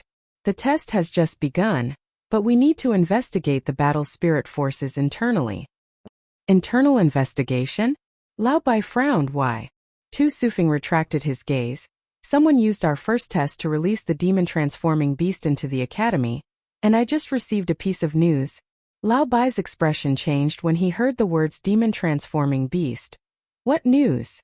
Someone is killing a large number of sacred beasts. Tu Sufeng looked up. This must be reported to the retired emperor. Lao Bai's thick eyebrows furrowed even tighter. Don't forget, the battle spirit forces can't get involved in the competition between the 4 great clans and the imperial family. This is a rule that has been set since the beginning. The reason why the battle spirit forces can exist for so long is because of their independence. Do you still remember what the old man said when he was alive? Tu Sufeng glanced at him. The independence of the battle spirit forces comes from the fact that they are not affected by other forces. This matter should be dealt with accordingly. Then I don't understand why you want to tell the retired emperor, and not the elders of the 4 families. With their cooperation, this matter should be handled better. Lao Bai's suggestion was very pertinent. However, Tu Sufeng had his own considerations. There are some things that I can't tell you now, but it's not appropriate to ask the 4 influential families for help this time. As he spoke, he paused and continued. Also, the Hidden Army's military seal is in Hellion Weiwei's hands. What? This was what shocked Lao Bai the most. Almost everyone thought that the Hidden Army had disappeared with the defeat of the Hellion family. How did this military seal appear in Hellion Vivian's hands? Tu Sufeng's eyes were warm. Before the old man died, he said that the battle spirit forces or the Hidden Army would be able to lead the entire Hidden Army as long as the successor of the General Manor passed the test. Ever since the old man passed away, the Hellion clan has fallen into a period of decline. We have always appeared in front of the world as the battle spirit army. Now that the military seal has appeared, the leaderless group of us can finally see the light of day again. Early in the morning, water droplets slid down the wide leaves. Qingzhan stood in front of the door anxiously. She frowned as she looked at the sky that was getting brighter. She was usually very calm and didn't talk much. If she hadn't encountered something, she wouldn't have behaved like this. The main reason was that the princess consort had been missing since last night. In addition, His Highness had sent so many people to search the entire White Academy, but they still couldn't find the princess consort. According to His Highness's temperament, if he really found the princess consort, who knew how he would treat her? A gust of wind blew, rustling the branches. The green bamboo forest swayed with the wind. The sunlight shone on the sandalwood table, and the red rose petals were like sweet blood. Every minute and every second was incomparably long. The man supported the table with one hand lazily, and the other hand played with the petals wantonly. His light-colored pupils emitted light, and he smiled coldly. She hasn't come back yet? None of the shadows dared to speak. Just yesterday, they were shocked by His Highness' anger to the point that their internal organs hurt. Beligaju held his chin elegantly, and the black tassels on his sleeve covered the mocking smile at the corner of his mouth. Tell me, if you can't even find a person, why should I keep you? Your Highness. Shadow suddenly opened his mouth. He wasn't worried about himself. What he was worried about was that since last night, the ruthlessness in his master's nature seemed to have been completely ignited. Retired Emperor once said that His Highness could do anything, but he must be stopped before his eyes turned red from killing. Otherwise there would really be rivers of blood everywhere. What? The tone of Bailey Jiaju's voice was indifferent as he raised the teacup beside him and lightly shook it. The side of his devilishly pale face was indescribably charming and handsome. Shadow, in the end your words can make me a little happier. Otherwise, get lost immediately. The last word, get lost, was said very coldly. Shadow knew better than anyone how many Shadow Guards Master had crippled in this one night. Shadow knelt on one knee on the ground, his forehead full of cold sweat. According to Princess Consort's temperament, she wouldn't just leave like this. She still hasn't taken back the Hellion family. Moreover, when Princess Consort left, it seemed like she had something to do. It didn't seem like she had completely left. Moreover, if Princess Consort left, she would definitely go find He family's second young master. However, she didn't go to the fine compound. Bailey Jiaju listened with his face turned sideways. No one could tell whether he was happy or angry. He narrowed his eyes and said, "You're right. She has been planning to leave the palace for a long time. She wouldn't be in such a hurry." As Beligaju spoke, there was no expression on his face. His left hand that was placed on the sandalwood table couldn't help but clench into an iron fist. He carefully supported the red roses in front of him, raising an ice-cold aura. With a bang, that bright as fire, the bouquet that symbolized thick warmth, quietly lay in the corner. Beligaju got up, one hand in his pocket, and arrogantly looked down at that expanse of red. His chest faintly felt somewhat blocked. If she could escape once, she could escape a second time. Even if he found her this time, her heart was filled with another person. Bang! A fist punched the sandalwood table. Beligaju took a deep breath and raised his arrogant head. His long black hair set off his perfect ice-cold face, and as usual, he was elegant and bewitching. Nothing more than a prey. Better than her, prettier than her, more well-behaved than her. The noble third prince turned around and gradually disappeared behind the screen, faintly revealing a loneliness that made people unable to shift their gazes away. He took off his white outer robe as he walked, along with the white cloth wrapped around his hand, and casually threw it on the large bed. His eyes, as deep as the night, emitted a faint ice-cold aura, but also carried a loneliness that even he didn't understand. Fire Qilin was the person closest to him, so naturally, it could detect a little bit of his emotions. "Master, have you ever thought about it? Perhaps to you that woman isn't as simple as a prey?" Beligaju's eyes were cold. "If she isn't a prey, then what is? You didn't treat your prey like this before." Fire Qilin stroked its handsome fur while muttering. For example, when he treated it a whole month of vegetable leaves, did he think that he was feeding a dog?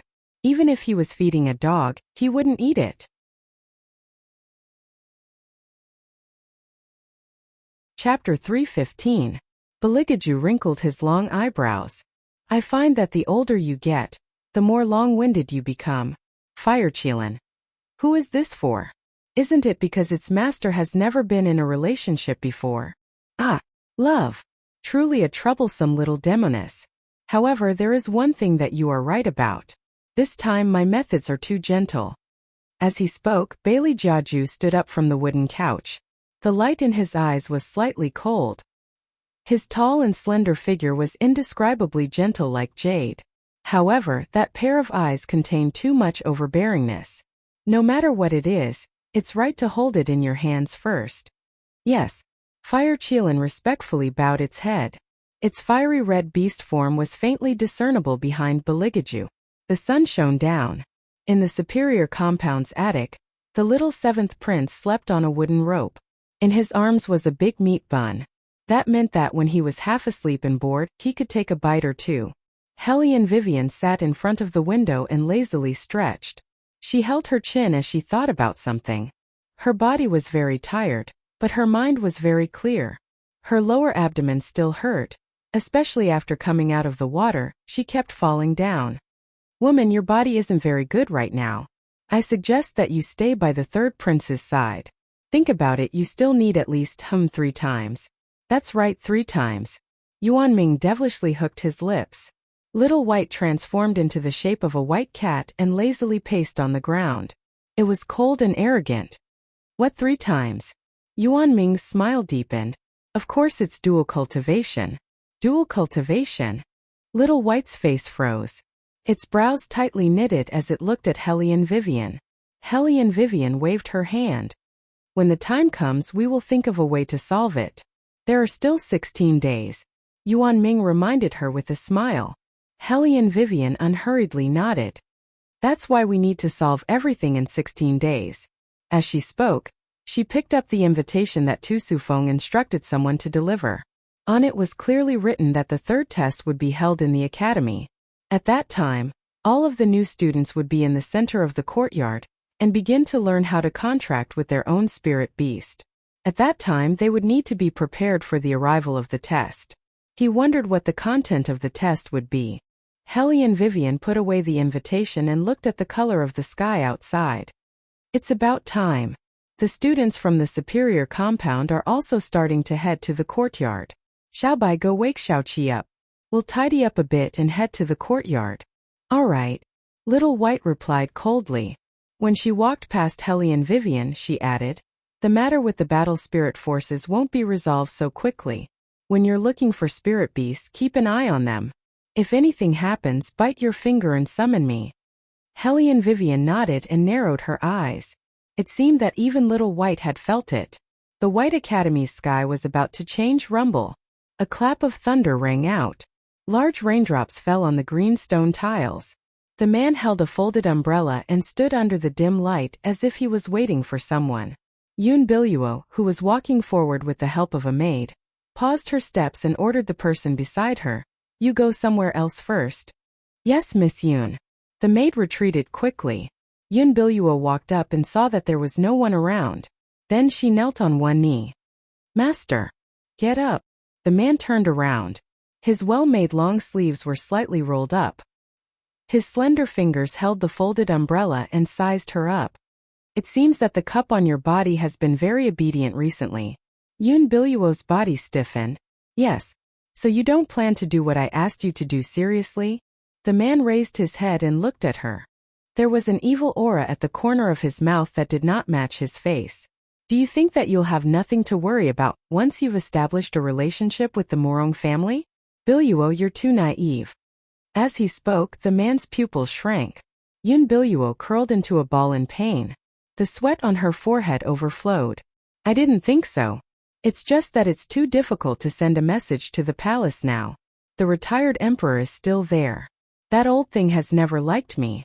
If he knows that I'm still alive, he'll definitely kill me." "Seems that you really don't know."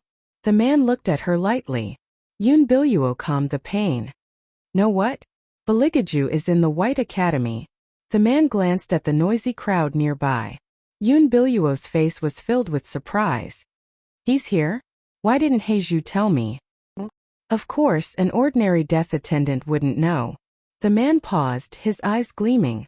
Besides, he won't tolerate a servant breaking the rules. "If your sister doesn't show up tonight, she's probably dead." As he spoke, the man looked at Yun Biluo. "Contact him directly. You know better than me what to do. Today, all the students from each courtyard will gather in the courtyard. You'll see him then." As he spoke, the man held up the umbrella again. He straightened his back and stood in a standard posture. His smile covered all the danger just now as he walked into the heavy rain. Yun Biluo suppressed the excitement from the bottom of her heart. Even her fingers were trembling. She was finally going to see him. "His Highness." Yun Biluo walked forward. She believed that as long as she explained what happened back then, His Highness would definitely forgive her. Of course, even if he didn't forgive her, it was still understandable. After all, if it wasn't for her, the fire wouldn't have started. It was very likely that he would ignore her because of what happened back then. All these were within Yun Biluo's expectations. She didn't care about any setbacks. But she was really frightened by His Highness at that time. It was as if he had seen the soul snatcher emissary from hell. His glowing eyes, coupled with the blood on his face, made him look a little inhuman.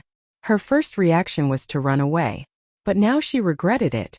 She had been with His Highness for so many years. Her food and clothes were much better than the rest of the maids. He had never let her suffer, although he was still young at that time. But she didn't know what went wrong that made him realize that she was hostile to the other maids. He didn't do anything to her, so naturally he wouldn't do anything to her. Because everyone knew that the royal family doted on her the most back then. But he refused to let her touch him. This was the most unbearable thing for Yun Biluo. It was as if she had never walked close to him even though they were so close. So she started to feel unsatisfied. She was older than him and knew more than him. She was unwilling to wait for so many years and then watch him take a concubine. So when the 4 great families came to her, she agreed. She never thought that the medicine would contain the cultivation dissipation powder. She never thought of harming him. She just wanted him too much.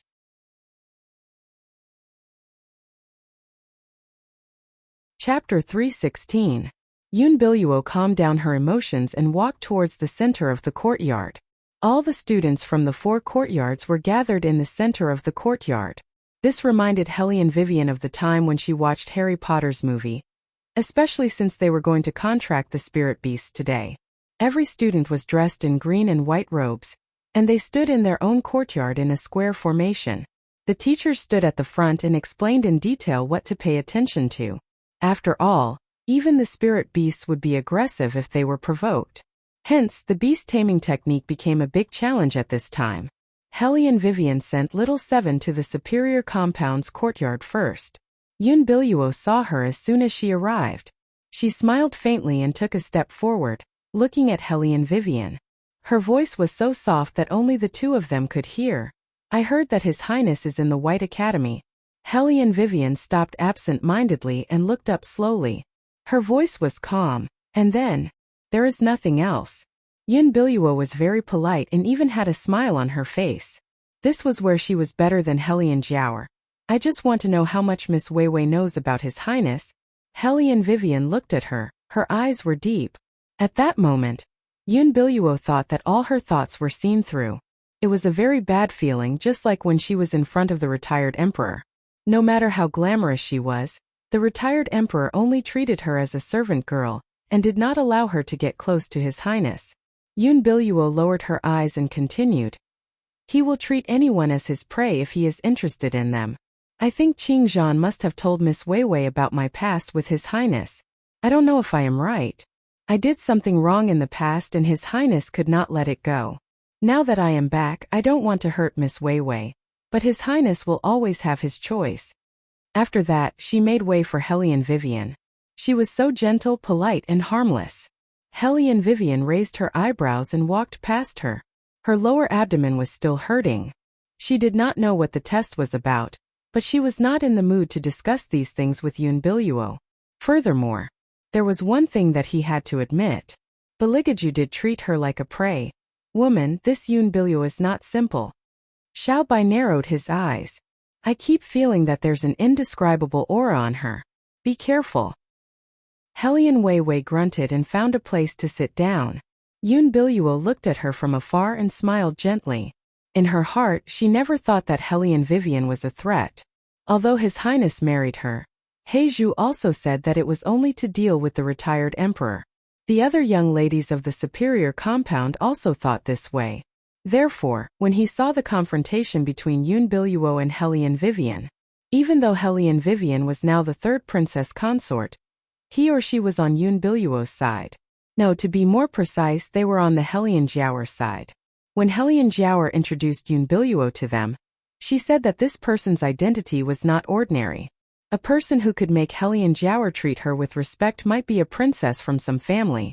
Compared to Helly and Vivian, the third princess consort who could be kicked out at any time, of course, the words not ordinary were more useful to them. Sister Yun, some people are like this. They don't like to talk to beautiful people when they're ugly. The most terrible thing about this person is jealousy. Who says so?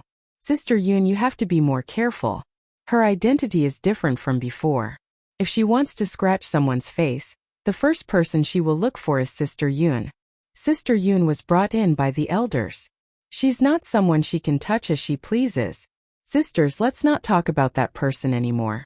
We'll be summoning the spirit beasts later. Are you ready? Of course, but they won't be as powerful as those summoned by Sister Yun. Let's wait and see how Sister Yun will amaze everyone later. Yes, I think so too. The stronger one's martial chi is, the more powerful the spirit beasts they can summon. Those blast beasts bought in the market are no longer surprising. This time, I really hope to see a divine beast like the Fire Qilin. A divine beast like the Fire Qilin? Impossible. The Fire Qilin is an ancient divine beast. No one can summon an ancient divine beast. That's not necessarily true. Maybe Sister Yun can do it. Sister Yun is not only good at martial chi, but she can also practice martial arts. Besides, she has the experience of summoning a divine beast before. She's different from some people. Of course, they knew who the some people were referring to. Although they could no longer mock Helly and Vivian as they used to, they knew that even if she won the martial chi competition, she had never learned how to summon a divine beast since she was young. In addition, she did not have any martial chi flowing out of her body. The result was very likely to be the same as when she tapped on the crystal ball. There was no movement at all. Helly and Vivian naturally knew what they meant. Her thin lips curled into a smile. If those people looked closely, they would notice the mockery in it. She stood with her legs slightly crossed.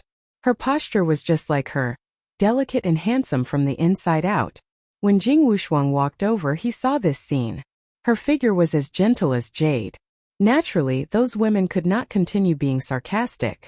They quickly changed the topic and said that they were going to the temple to pray for peace for the people. Helian Jiaoer's eyes turned red when she talked about where people were suffering. The daughter of the Liang family held her hand and looked distressed. Even Yun Biluo frowned slightly and sighed. It seemed that compared to them, Helian Vivian was the evil person who had nothing to do with her. It was inevitable that it was funny. It was easy to save the people from the abyss of suffering. If they ate less bird's nest, they would have enough for an ordinary family's monthly living expenses. No one stipulated that one had to help the other. However, some people liked to do this. Who did not like to say things that made them look kind-hearted? The main reason was that Jing Wushuang's charm was there for all to see. He was indeed the peerless young master. Just by standing there, he was like a flower in a Bodhi tree. He was so charming.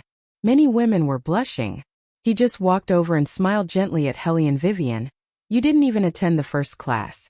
The teacher called your name and said that he would teach you a lesson after seeing you. But where have you been? Why are you so late? Helian Vivian was about to speak. A familiar cold voice came from behind. I also want to know where my sugar daddy went.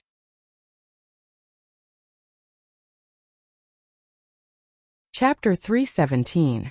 There was only one thought in Helian Vivian's mind. That would be bad. She coughed softly before she turned around. Bailey Jiaju had already strolled in. His long legs were long and slender, and he wore a fur cloak. Unexpectedly, he was dressed in an expensive black outfit. He looked like a noble young master from a painting. His sleeves were embroidered with floating clouds using black thread, and a silver button was buttoned. He had a grave and stern look that was different from the past. When one got closer, one could smell the residual smell of ice and snow on his body. Why aren't you talking? He looked at her condescendingly. The corners of his mouth were slightly raised, but there was an indescribable coldness in it. Who would have thought that the person who was as cold as an ice sculpture a moment ago would bend down in the next second as if there was no one around? His voice slid past her ears. Do you want me to deal with you now or later? Helian Vivian looked up at the man who stood up straight. His cloak was facing the golden morning light. It was cold and domineering, awe-inspiring and noble. Many ladies who were secretly watching him blushed. They could not help but look again and again. His godlike indifference was still the same. That kind of temperament that had been cultivated over the years and was used to controlling power was simply his unique edge. It should be easy for Yun Biluo to recognize him. As expected, ever since Beligaju appeared, Yun Biluo was completely stunned. Yun Biluo was obviously stunned. She stared at Bailey Jiaju with a lingering gaze.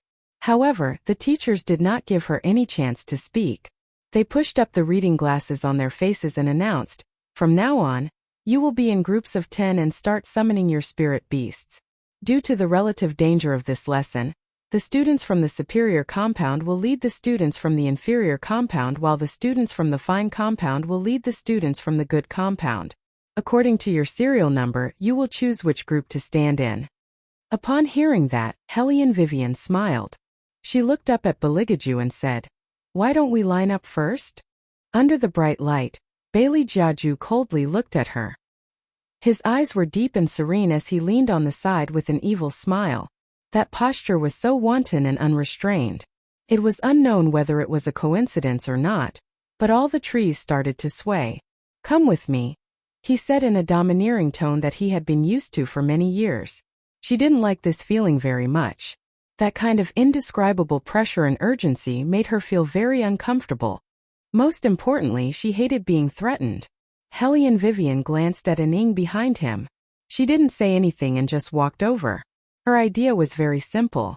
She would wait for him to finish sorting out his matters before coming back to talk to her. When she saw him rush out yesterday, she knew that Yun Biluo treated him differently. However, why was there still no result? Or perhaps he really wanted her to continue being Yun Biluo's shield. Helian Vivian narrowed her eyes and smiled coldly. The pain in her lower abdomen also made her less patient than usual. However, there was one thing she would never do. She would never be anyone's shield. Collaboration was one thing, but asking her to take a bullet for someone else? That's impossible. Hellion Vivian walked forward without any intention of stopping. Beligaju's gaze became colder and colder. He clenched his fists under his long sleeves. The coldness in his eyes made even the teacher's scalp tingle when he walked over. The only one who dared to look at him directly was Jing Wushuang. However, he just stood aside with no intention of interfering. He smiled gently. Beligaju turned around and looked at the teacher. The teacher thought that the student in front of him would strangle him to death in the next moment. Unexpectedly, Beligaju turned around and stood at his position according to the serial number. His eyes darkened as if he saw someone. Yun Biluo looked at Beligaju from afar through the crowd. She took a deep breath. Nothing could be rushed. Moreover, she could not ruin the master's plan. There was a bug in her body. Once she angered that man, she would only end up dead. Anyway, the master had said that as long as she could return to His Highness, he would remove the bug for her. She had to bear with it as long as she could kill two birds with one stone. Yun Biluo's eyes darkened and formed a circle with the people around her. On the other side, Beligaju and the little seventh prince formed a team from afar. The other people from the superior compound were always hostile to Beligaju, but they did not dare to provoke him. The little seventh prince was different. The little seventh prince was very excited. The way he expressed his excitement was very unique. His small body stood straight, and his expression was very serious. When the people at the side saw this, their faces were filled with shock. One had to know that their little senior brother was not usually like this. The little seventh prince did not care about the others, not even the teacher's explanation. He moved to Beligaju's side with his two thick legs.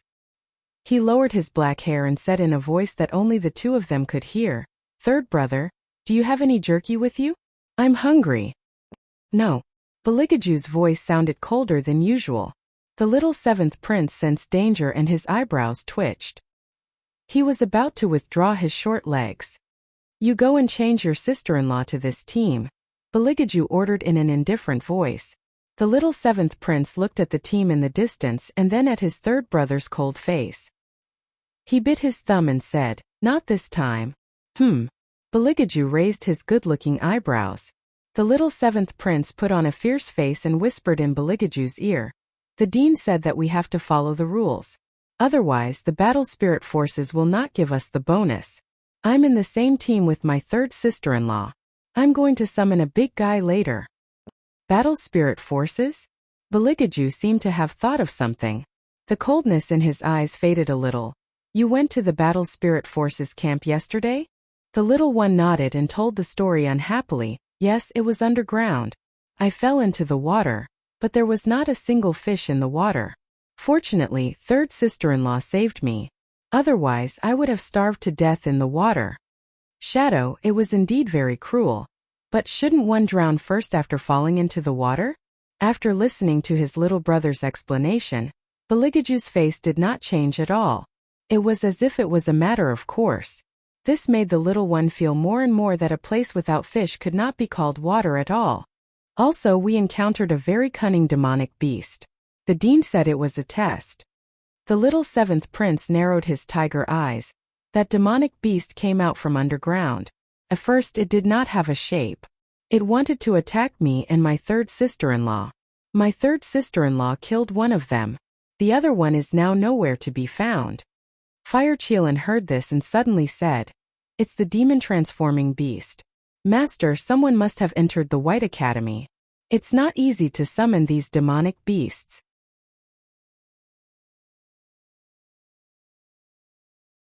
Chapter 318.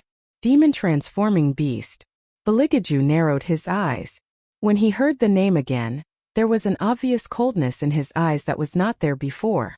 Of course, Fire Qilan knew what he was thinking. Demon-Transforming Beast was different from other evil beasts. This kind of evil beast had more complicated thoughts than human beings. It could create illusions and get into human bodies to control them. Back then, the Empress was controlled by Demon-Transforming Beast. That was why Beligaju was treated so harshly. Of course, it was also related to the fact that the Empress disliked Beligaju since he was young. When she was pregnant with Beligaju, the Emperor started to be obsessed with women. She thought it was the child in her belly that delayed him. No matter how the people around her advised her to give birth to a prince so that she could have glory in the future, her resentment toward Beligaju did not subside. However, the Empress did not say that she did not want this child. She thought she could use this child to win the Emperor's heart back. However, what the Empress did not expect was that the Emperor did not change his mind. Instead, he spent more and more time with Murong. Therefore, the Empress did not take Beligaju seriously.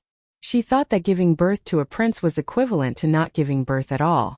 In the future, no matter how outstanding Beligaju was, he was greatly discounted in her eyes. The Empress only had the Emperor in her heart. It was difficult for her to care about other people. It was the same even if that person was her own son. Therefore, this gave demon-transforming beast a chance to invade and control a person with inner demons. It was easier than controlling other people. That day, the Empress called Beligaju to the palace and called him a good-for-nothing. Then she pounced on him. Although its appearance and His Highness's sharp eyes scared the demon-transforming beast away, the damage was done. The Empress thought it was Beligaju who wanted to hurt her. The scissors fell and cut Beligaju's face. Blood was everywhere. Fire Qilin knew that it was not that its master could not dodge the scissors. It was because he thought it was the closest person to him. Because of this, the Empress feared him and sent him out of the palace. In less than a year the Empress died. It was said that her body was too weak. Fire Qilin knew that its master had a bad childhood. However, the more the master was like this, the more it needed. Therefore, it had no opinion on what the Empress had done. But now the demon-transforming beast appeared again. The Fire Qilin stretched out its claws and furrowed its eyebrows. Beligaju, on the other hand, was thinking about something else. His eyes turned cold as he ordered the person beside him, "Go and find out what the Battle Spirit Forces has been up to recently." Shadow respectfully bowed his head and retreated. The headmaster stood in front and announced loudly, "The test begins." He didn't know if it was a small world, or if it was just a coincidence. Hellion Vivian and Yun Biluo were assigned to the same team. Amidst the continuous laughter, he had already intentionally or unintentionally started to glance in Wei Wei's direction. That kind of gaze was already very obvious. It was nothing more than a ridicule waiting to watch a good show. Qingzhan saw this scene when she walked over quickly. She did not interrupt the headmaster who was teaching the method of summoning the sacred beast. But when she saw Yun Biluo smile again, she swallowed all her words. She thought that Yun Biluo did not know that Beligaju was in the academy. She wanted to talk to Hellion Vivian after passing the test. Yun Biluo saw through her little hesitation. They were both death servants, so she knew better than Qingzhan what this girl was thinking when she grew up. Perhaps in front of others, death servants would hide their emotions well. But Yun Biluo's advantage was that she could see through such concealment. Yun Biluo smiled, but her eyes darkened. Thinking about it, she had only left for a short while. But this girl's heart was completely biased towards an outsider. Heizhu might not know that His Highness was in the White Academy, but as Hellion Vivian's personal maid, how could she not know where His Highness was? She just didn't want to tell her. Be it Qingzhan or Shadow, they were all the same. Yun Biluo turned her gaze and looked at Hellion Vivian. The headmaster had finished introducing the things that everyone should pay attention to. He said to Yun Biluo, "Biluo, give everyone a demonstration first." Yes. Yun Biluo stepped forward. Her beautiful face always gave people an indescribable sense of intimacy. She moved her fingers and a long sword appeared in her palm. The long sword was glowing. Coupled with her long sleeves that fluttered in the air, she looked like a fairy descending from the ninth heaven. Every move of hers attracted the attention of the headmaster and the students. Hellion Jiao watched this scene and the corners of her mouth curved upwards. She pretended to inadvertently brush past Hellion Wei Wei, her voice carrying a thick sense of ridicule. "You think that because you're married to the third prince you're truly free of worries. Open your eyes wide and look carefully. That's the person that the third prince likes. The third prince married you to deal with the retired emperor, and to use you as her substitute. But look at yourself, you don't have the looks and the only thing you know is martial arts. The third prince hasn't seen Miss Yun yet, but if he does, what do you think you are? You don't even deserve to carry her shoes." After she finished speaking, she wanted to see Hellion Vivian lose her wits. Unexpectedly, that person just sneered and looked back at her. Her thin lips slowly spat out a word, "Get lost." Hellion Jiaoer's face turned completely ugly. Her fingers made creaking sounds, and she looked at Hellion Vivian with a pair of poisonous eyes. Hellion Weiwei curved her thin lips, as if she was indifferent enough to infuriate someone to death. "Let's see who will have the last laugh." Hellion Jiaoer waved her long sleeves and walked to the headmaster's side. Yun Biluo held the long sword with her fingers. She glanced at Hellion Vivian intentionally and said, "Wake up." A rumbling sound was heard. Something in the forest of fantasy at the back of the mountain seemed to be summoned, and there was a roaring sound. Just by the sound one could tell that it was a big guy. The onlookers looked at each other and looked at Yun Biluo with admiration. Even the headmaster stroked his long beard and nodded with satisfaction. Yun Biluo lifted her long sleeves and said, "Rise." The roaring sound became more and more obvious. It came from afar and approached. A pair of crimson wings flew up from the forest, then skimmed over the roof and stopped firmly in front of Yun Biluo. "It's a double-winged beast. God, I haven't seen such a huge double-winged beast. Look, its whole body is on fire. It's amazing." The students were excited, but the headmaster stopped them all. "You can go after it's tamed." It was not easy to tame such a huge double-winged beast.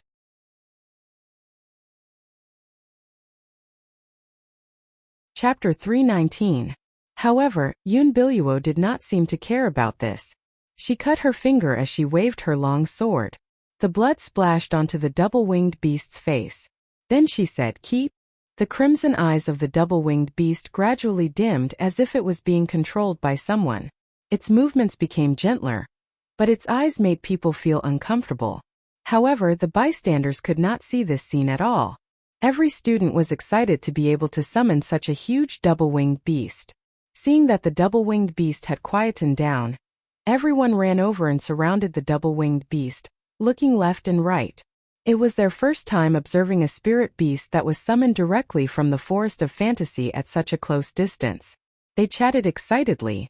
Yun Biluo retracted her hand and stood in front of the double-winged beast. She smiled gently at the crowd, looking very gentle and beautiful.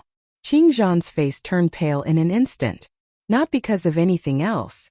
It was because His Highness was looking at them too. Hellion Jiaoer was happier than anyone else at this moment, because she had not tasted the feeling of stepping on that little bitch for a long time. This was definitely a good opportunity. With a pair of sinister eyes, she was only thinking of letting the third prince know that Yun Biluo was back as soon as possible through this test. That way, she could avoid the misfortune of marrying Huai, and after this semester. Because by then, Yun Biluo would definitely listen to their arrangement and help her to plead with the third prince. As long as she could get out of this, she could regroup and climb up again. She would not give up. Since young, she was much better than that little bitch. Why should she be the one to marry into the palace? Hellion Jiaoer narrowed her eyes. She would like to see how she, the third princess consort, would lose to a foreign freshman. Princess consort. Qingzhan retracted her gaze and held Hellion Vivian's hand worriedly. Her body was half tilted, as if she wanted to block Beligaju's sight. Hellion Vivian glanced at her. "Qingzhan, even if you cover it like this, he will see it sooner or later if he wants to. It's useless, move away." Qingzhan looked at Hellion Vivian's indifferent eyes. She lowered her arm and stood aside. She lowered her eyes and said, "Yes." Across the crowd, Yun Biluo finally met Beligaju's gaze. Looking at the man's slightly furrowed brows, she smiled. She knew that His Highness had never forgotten her. As expected, Yun Biluo lowered her eyes, and there was more affection in them. Hellion Vivian watched this scene. The pain in his lower abdomen never stopped, but it didn't affect her expression. Come to think of it, other than the fact that Beligaju chose her because she was interesting, perhaps the rest was to make use of her. This was how it should be. People who approached her always had ulterior motives. In this world, she was an orphan with no power or influence. What was the purpose of a prince marrying her? Just like this body, she used to like Murong Changfeng so much. In order to attract his attention, she even went to the East House to ask for money from Madame Su. She also picked up Helian Jiaoer's clothes to wear. Since everyone liked Helian Jiaoer and he looked at Helian Jiaoer with a gentle gaze, would he not hate her so much if she wore Helian Jiaoer's clothes? Only she knew how much complaints and disdain she had to endure in order to wear the clothes she wore. She didn't have a mother, and she didn't have a maid to order around. All her efforts were just to bring back the childhood Murong Changfeng. However, every time she only got his disgust, and the laughter of those young masters and the sarcasm of those young ladies. What was Murong Changfeng doing at that time? He was watching coldly from the sidelines. He would even be worse than those people and give her a hard time, because she was no longer useful, because she was no longer the superior successor of the Helian family, because she had no power behind her. Here, family background was very important. When Beligaju chose her, it was probably because of her tattered family background. He waited until this step, when there was no other power involved, and he could divorce her as he wished. If he married another young lady from a prestigious family, he would have to deal with so many trivial matters. It was undeniable that Beligaju had a good plan. But things weren't so long-winded. She had already said that if he needed, she could give up her position to the person in his heart at any time. What's more, the two of them had agreed to cooperate from the very beginning. She had been doing business for so many years, and there was nothing that she didn't follow the rules in. He really didn't understand her. Helian Vivian retracted her gaze and saw Yun Biluo seemingly smiling at her. The rest were waiting to see how she was going to summon the spirit beasts. The last time she entered the Forest of Fantasy, she had the help of the royal family, otherwise she wouldn't have come out safely. This time it was different from the Forest of Fantasy. The spirit beasts that were summoned were generally more ferocious than those in the Forest of Fantasy. Most importantly, not everyone could summon the spirit beasts here. There were already a few people in the inferior compound who couldn't summon the spirit beasts, and even some of the people in the good compound with poor qualifications could only sigh. In comparison, the probability of Helian Vivian summoning the spirit beasts was very low. But the next one to be summoned was not Helian Vivian. It was Jing Wushuang. He put one hand in front of his pale lips and coughed softly. Facing the admiring eyes, he smiled warmly at the teacher, although my meridians are still there. I couldn't practice martial arts since I was young, let alone summon the spirit beasts. So I won't waste your time, let the next person start. Couldn't practice martial arts since you were young? The teacher looked at him, who had a dignified appearance and was knowledgeable, and shook his head regretfully. The dean did tell me about your situation, so you can only watch from the side. If you're too tired, just tell me. Okay. Jing Wushuang was always reserved. After this conversation, almost everyone knew that this jade-like handsome freshman was sick and had no offensive power. The male students breathed a sigh of relief. They were really worried that there would be another one like the two powerful bastards from the inferior compound. It seemed that the freshman this time was very ordinary except for his face. The male students nodded satisfactorily and turned back to continue summoning the spirit beasts. If that's the case, then the next student will summon directly, the teacher said calmly. The next student was Helian Vivian. The Helian Jiaoer couldn't wait to watch a good show. Helian Wei Wei merely smiled, put on a blazing green fur robe, and strolled to the location of the main courtyard. Her steps were very steady, her posture was straight, her wide long sleeves fluttered in the wind, making her look like a queen walking in the darkness.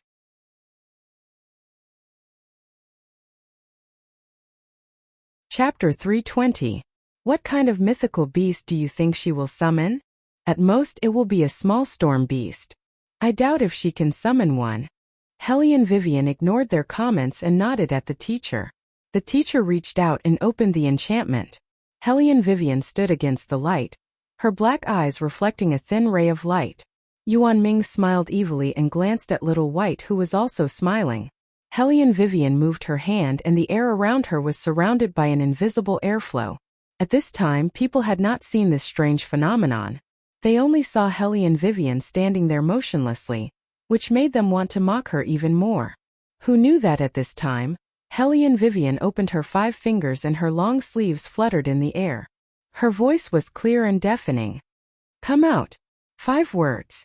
It did not seem like a spell that should be used for summoning, but it caused the earth to shake. Everyone had not realized what had happened.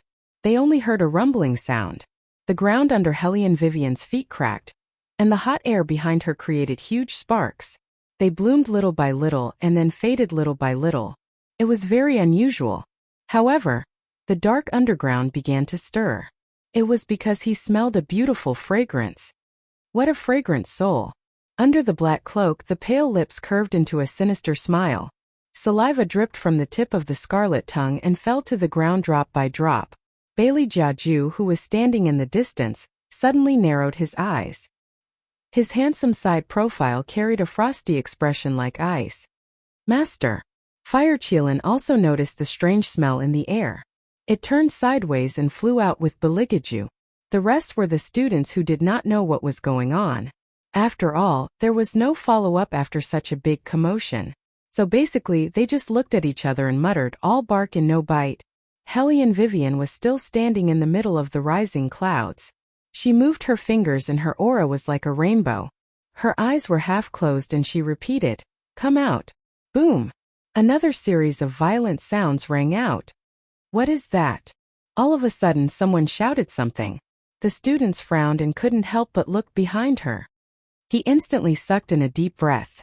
Their eyes slowly narrowed. Slowly, a black silhouette that looked like a long snake appeared faintly among the layers of clouds. Then it gradually revealed its full appearance. He had the head of a Qilin, the tail of a carp, a long beard, deer-like horns, and 5 mighty claws. That pair of eyes filled with hostility rippled like jade-green waves, sparkling under the light. Standing on the precipice, his feet stepped on the sun, moon, and stars. That was not a snake at all, but a gigantic azure dragon. The azure dragon seemed to have just woken up from a deep sleep. Its body was still bound by a long iron chain. Its eyes were half narrowed as it looked at the crowd under its feet. Its eyes were filled with anger. Why did it come out? Little White's cold voice carried a worried tone. Woman, why did you summon it? Hellion Vivian was more innocent than it. I didn't just say it out loud. Then you're finished. It hates humans the most. After Little White finished speaking, it added, it's as difficult to deal with as the Fire Qilin. Fire Qilin. Hellion Vivian raised her eyebrows. It's that powerful? A big guy from the ancient times. Don't you think it's powerful? Yuan Ming smiled evilly. Have you heard of the Azure Dragon? It's the Azure Dragon. Hellion Vivian smiled playfully. One of the 4 mythical beasts? Aha! Yuan Ming shrugged. At this time the students were already dumbfounded. The Azure Dragon in front of them was so huge. Other than gaping at it, they had forgotten everything else. Hellion Jiaoer's face was almost twisted with jealousy. She clenched her fingers tightly and looked at all this with resentment. The teacher could only stare blankly at the dragon's eyes. He felt that if it opened its mouth at this time, he would be blown away by the huge airflow. What to do? He had never encountered such a situation. When the students were summoning the mythical beasts, they actually woke up the sleeping dragon god in the back mountain. How could this end? The great masters who taught at the White Academy all knew that there was a huge Miao Lake behind the mountain. It was so deep that the bottom could not be seen. Regardless of whether it was dry or dry all year round, it did not affect the growth of rare flowers and plants. It was all because there was a huge azure dragon lying in the lake. For so many years, the azure dragon had been sleeping in the back mountain. Today it woke up. To be more precise, it was awakened by the noise. The azure dragon looked at the humans who were as small as ants and then turned its head. Its eyes met with Hellion Vivian's eyes that did not show any resistance. The azure dragon's eyes narrowed slightly. Was it this little thing that woke it up? What was that behind her? A white cat. Ah, the descendant of Baizhe. And the other one, the azure dragon, frowned. It was a demon. Now humans dared to fight demons? Interesting. However, didn't she know that it hated it when people disturbed its sleep? The huge azure dragon coldly retracted its gaze and was about to teach this human a lesson. Then he saw a small person running towards him from underneath his feet. The little man's bald head patted his claws and said confidently, "Such a big dragon. It must be delicious to eat. The azure dragon. Everyone." Oh no! Where did young Uncle Master go? The teacher was the first to react. He covered his face as if he was about to collapse. No dragon could tolerate it when it heard that someone wanted to eat it. Moreover, young Uncle Master, you naughty child. Of all things to eat, you just had to eat the dragon god. How did the dean teach you? It's okay to bully us usually, but this is the dragon god, the dragon god. How are you going to eat it? Braised? Steamed? Little Bald Head studied for a while before he realized that his invincible third brother was not standing beside him. The little person was a little confused, but this did not affect his pursuit of delicacies. He squatted down and poked the dragon claws with his fingers. His fierce little face was full of seriousness. How do I eat it? The teacher took a deep breath. He had no choice but to wave his sleeves. All students stepped back. The Azure Dragon would definitely be angry. Yun Biluo stood among the students and her eyes slowly widened. The Hellion Jiaoer pretended to be weak and took a deep breath. My eldest sister is used to being careless. This time she summoned something, but she got herself into big trouble. Upon hearing this, everyone's shock when they first saw the Azure Dragon was replaced by a faint disgust. Speaking of which, Hellion Vivian did not even know how to recite spells. She probably did not have the ability to tame the Azure Dragon. However, the little seventh prince was probably in danger. No one dared to touch the dragon god's claws.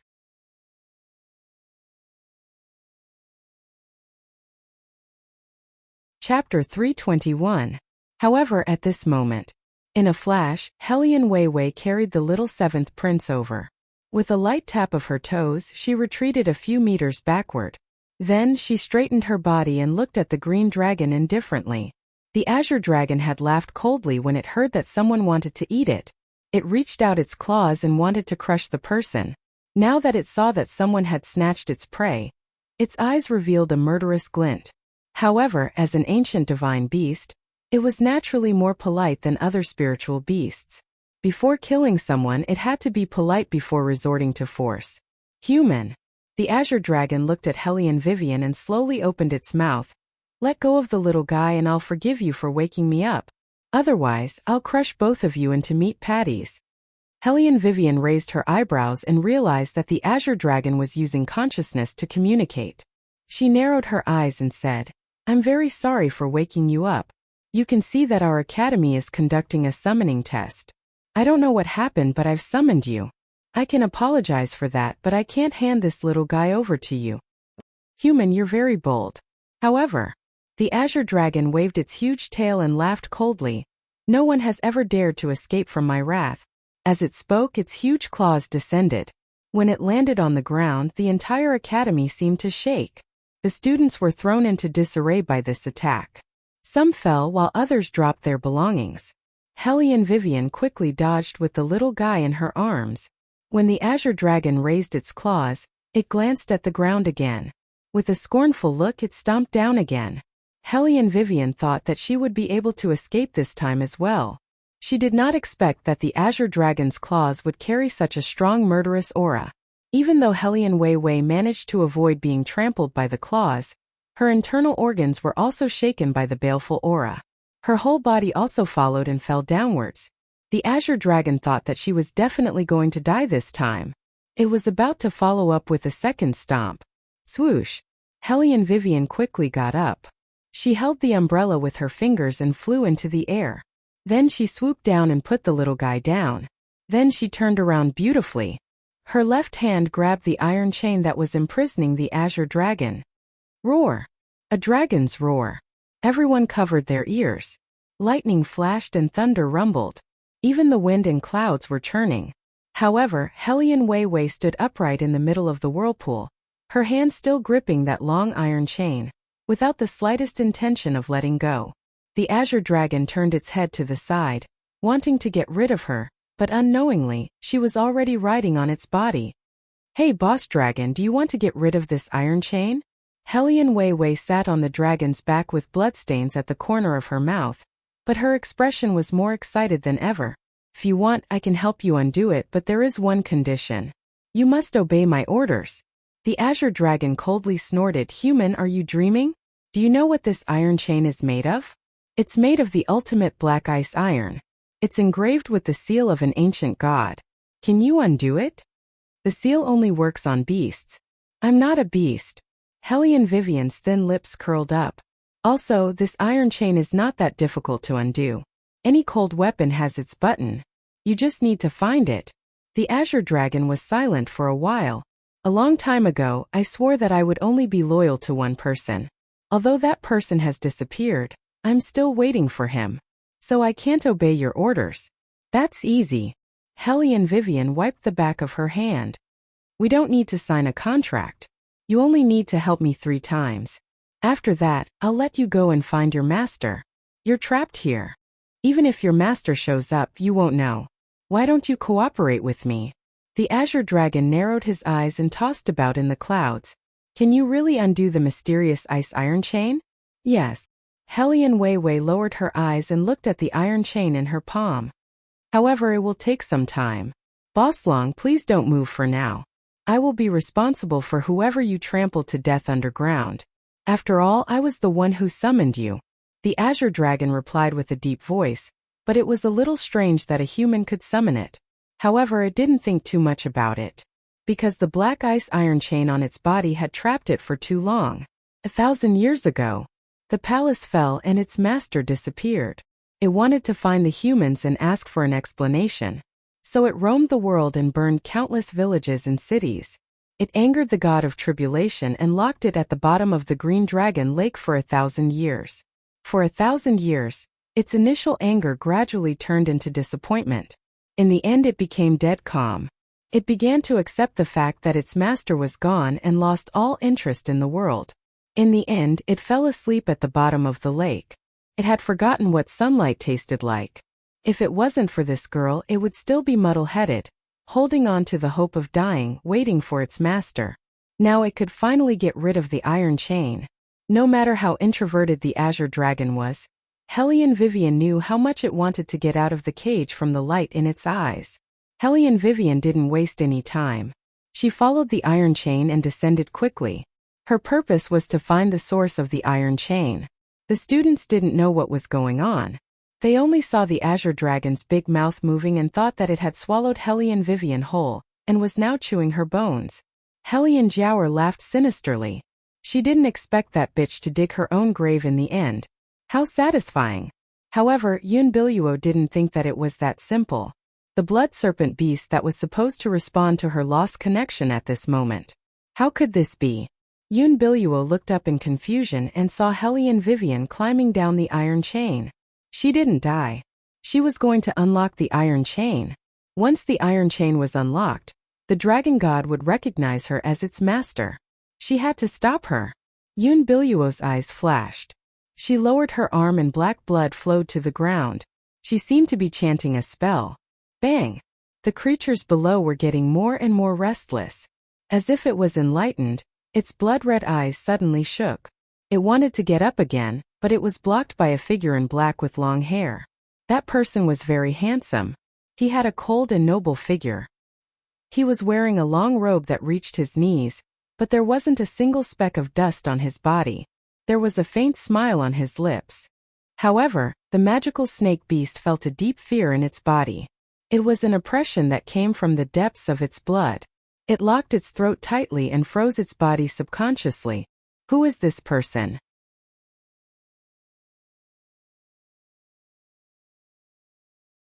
Chapter 322. As for the blood snake's reaction, the fire Qilin didn't think much of it. Its respected master was always elegant and lofty, and he didn't make a move easily. But as long as he made a move, a simple raise of his eyebrows was enough to make all beasts tremble. However, the other party didn't seem to understand this. They even showed off their disgusting, sharp, poisonous fangs. The fire Qilin had never liked snakes. These cold and gloomy beasts were its natural enemy. The blood snake didn't see the fire Qilin because Beligaju hadn't released it yet. The blood serpent gradually recovered from its shock and started hissing. Its eyes, which symbolized evil and greed, narrowed into slits. It was ready to bite the neck of the man in front of it at any moment. Beligaju held the wings of the night god with one hand and said coldly, "Were you the one who emitted the disgusting smell?" Drip. Another drop of black blood fell on the snake's head. "It's me. Ha ha ha, I didn't expect a human to be able to detect my presence." But it doesn't matter because you're going to die soon. As it spoke, the blood snake's pupils constricted and it pounced toward Bailey Jiaju. However, Bailey Jiaju just stood there and didn't even move. The fox fur cloak draped over his body didn't have the slightest trace of blemish. Every strand of lustrous fur was blown by the wind, and not the slightest bit messed up. The blood snake opened its mouth, but before it could bite down, it was flung a few meters away by Lu Xian's hand. "Stupid," he said coldly. As the man approached, the blood snake felt an unprecedented sense of danger. It shook its gigantic head twice, then slyly swung its tail, stirring up countless dust and gravel. Baligaju narrowed his eyes and walked in the middle of the gravel. His fingers were wrapped in black gloves and hung casually by his sides. "Tisk tsk. You don't understand." Amidst the pervading dust, Bailey Jiaju's pair of eyes revealed a faint cold light. The smile at the corner of his mouth became evil and bloodthirsty. When the blood snake saw this, it ran even faster. After all, it had never seen a human walk out of the flying rubble. Baligaju opened his mouth and bit off the glove on his hand. On his wrist there were black tattoos that looked like vines. That familiar brand caused the blood snake's expression to change completely. It no longer cared about anything else and charged into the sky. Hellion Vivian was still holding on to the long chain, leaning forward to climb down. She didn't expect that a 7-foot-long python would suddenly jump out from behind her. After seeing her, it was as if he had seen some fresh food. It opened its bloody mouth wide and wanted to swallow her whole. She had no time to care about it and was about to dodge. Then he heard the sound of splashing water. It was unknown whose martial chi was so strong that it had a concrete shape. It was like a tall mirror wall that slapped the giant python onto the surface of the river. After a burst of silver light, the giant python that had been baring its fangs and brandishing its claws suddenly lost all of its hostility. Like a stray dog, it only had the remnants of its breath left. Its mouth moved as if it was calling someone. However, it didn't get a response. Hellion Vivian was stunned. Before she could figure out what had happened, she saw a man holding the wings of death with one hand. He was dressed in a noble robe and his waist-length hair was like splashed ink in the night. Green Dragon Lake was covered in a rain of blood. After the silver light, she couldn't see Baligaju's actions clearly. The giant python's mournful wail reached the sky. In the blink of an eye, the giant python fell from the surface of the lake to the ground, shaking the White Academy for a while.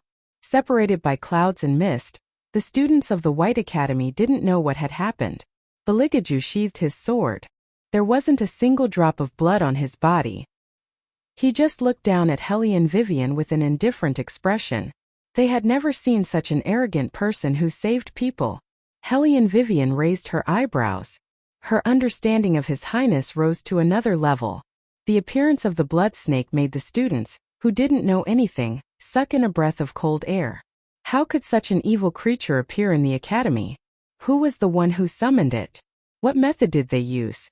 The teacher looked at the giant snake head with lingering fear. Layers of cold sweat overflowed from his forehead.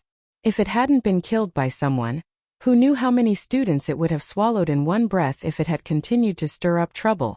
Furthermore, its body was highly poisonous, and its favorite food was human blood. Such a ferocious beast wouldn't be allowed to appear outside of the forest of fantasy. Where exactly did this go wrong? The teacher raised his head with trembling fingers and looked up again. He saw that the green dragon was drowsy and seemed to be asleep. Even its eyes were half closed. He thought that the dragon god was so angry that it couldn't vent its anger even if it swallowed people. He didn't want to go back. He would live in the White Academy in the future. He suddenly felt stifled. However, he didn't know that the green dragon was cooperating with Hellion Vivian. It let itself fall into a state of light sleep first. Otherwise, when the mysterious ice lock was unlocked, it would definitely touch the dragon scales.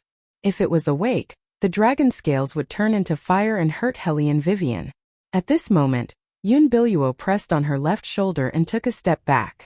No one saw that when the giant snake fell, she spat out a mouthful of black blood. She leaned against the tree trunk as if she couldn't hold on any longer. Her eyes were shining as she looked into the depths of the clouds. No one knew what was happening under the layers of fog. Little Bald Head stood up and pondered for a while. He looked majestic and asked the evil beast with him, "Was it third brother who did that?" "Master, it was the royal family." The little one, who was only a little bigger than Little Bald Head, came over and answered the question seriously.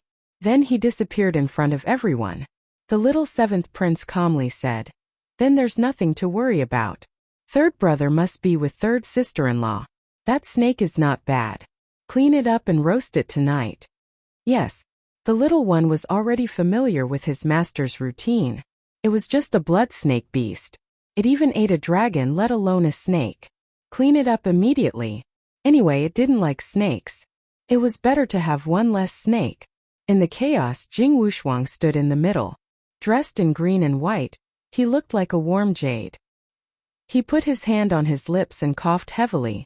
He was wiping something with his thumb. In the end, he just turned sideways and fixed his eyes on the green dragon. Helian Jiaoer noticed his gaze, and the jealousy in her heart grew stronger. She was just an ugly woman with dark skin. How could she make Master Wushuang value her so much? However, it didn't matter what tricks she played. Once she was swallowed by the dragon god, she would be digested in less than half an hour. She was waiting for the dragon god to spit out the little bitch's bones.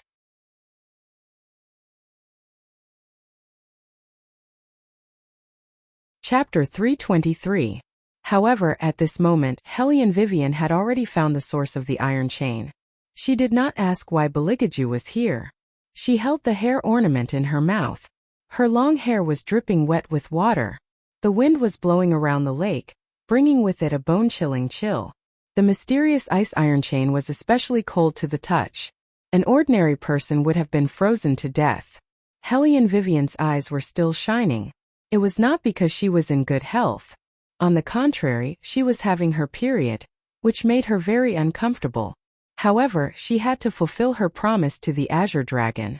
Helian Vivian looked at the iron chain left and right. There was coldness in her eyes. "Woman, use your martial qi," Yuan Ming suddenly said, "otherwise, you will not be able to open this mysterious ice iron chain." Helian Vivian nodded. Her fingers moved slightly and her long sleeves fluttered. Her voice was very penetrating. "With my command, I call upon the wind and clouds of the world." Swoosh! The surrounding clouds and mist seemed to have sensed something and completely dispersed. The temperature of the mysterious ice iron chain began to change. Helian Vivian took advantage of this little time to move her hair ornament. Kacha, kacha, kacha, kacha. Then there was a clatter. The iron chain was opened. It fell heavily into the green dragon lake, along with the blood from Helian Vivian's cut finger. With a ticking sound, the entire green dragon lake was shaken. Thump, thump. Faintly, it sounded like someone's heartbeat was revived. The entire White Academy students did not know what had happened. Hearing this unusual sound, they all raised their heads and looked towards the sky. They saw that the Azure Dragon's eyes suddenly shook. Green light filled its eyes with a domineering aura that broke through the 9 heavens. It could create clouds and rain with a flip of its hand. At this moment, the headmaster was completely dumbfounded. He kept muttering, "This is the 4 great mythical beasts of ancient times. The Azure Dragon is awake. It's really awake." The little 7th prince was still holding the wooden stick in his hand. He squatted in the corner and poked the head of the blood snake. When he heard that the Azure Dragon had woken up, he raised his fierce little face and muttered to himself, "Now that he's awake, he can't eat anymore." Headmaster! Headmaster, where are you? Please take this child back." The headmaster was about to cry, but the little 7th prince did not show any special expression, except for a little regret. However, in his moment of regret, he did not forget to comfort others. "Headmaster, it's all right. Even if we don't have the dragon meat, we still have the snake meat." The teacher was speechless. Who cares about that? Why was talking to the little 7th prince even more powerless than dealing with the dragon god? The little 7th prince looked at the headmaster for a while with a puzzled expression. He did not understand why his third brother was still not bringing third sister-in-law out. Could it be that third elder brother still wanted to help him fight the dragon? Actually, it was fine if he didn't eat dragon meat. Needless to say, the little 7th prince was really thinking too much. Among so many students, only Yun Biluo's expression was not quite right. However, she could not let others notice anything wrong. especially the left hand that she had just bitten. The headmasters were still inexperienced, so they might not be able to tell. However, if Tu Sufeng came, he would know that the appearance of the blood demon snake here was very strange. In fact, she could not rely on her ability to make the blood demon snake work for her. Most importantly, there was another person here. Yun Biluo lowered her eyes. When she raised her head again, she saw the azure dragon in the clouds, which was no longer bound by the mysterious ice iron chain. The dragon swayed its tail, stirring up countless splashes of water. Yun Biluo's eyes flashed. She pounced straight at the little one, then turned around and brought him to a corner at the side. The little seventh prince looked at her fiercely. Yun Biluo had never seen such a difficult child.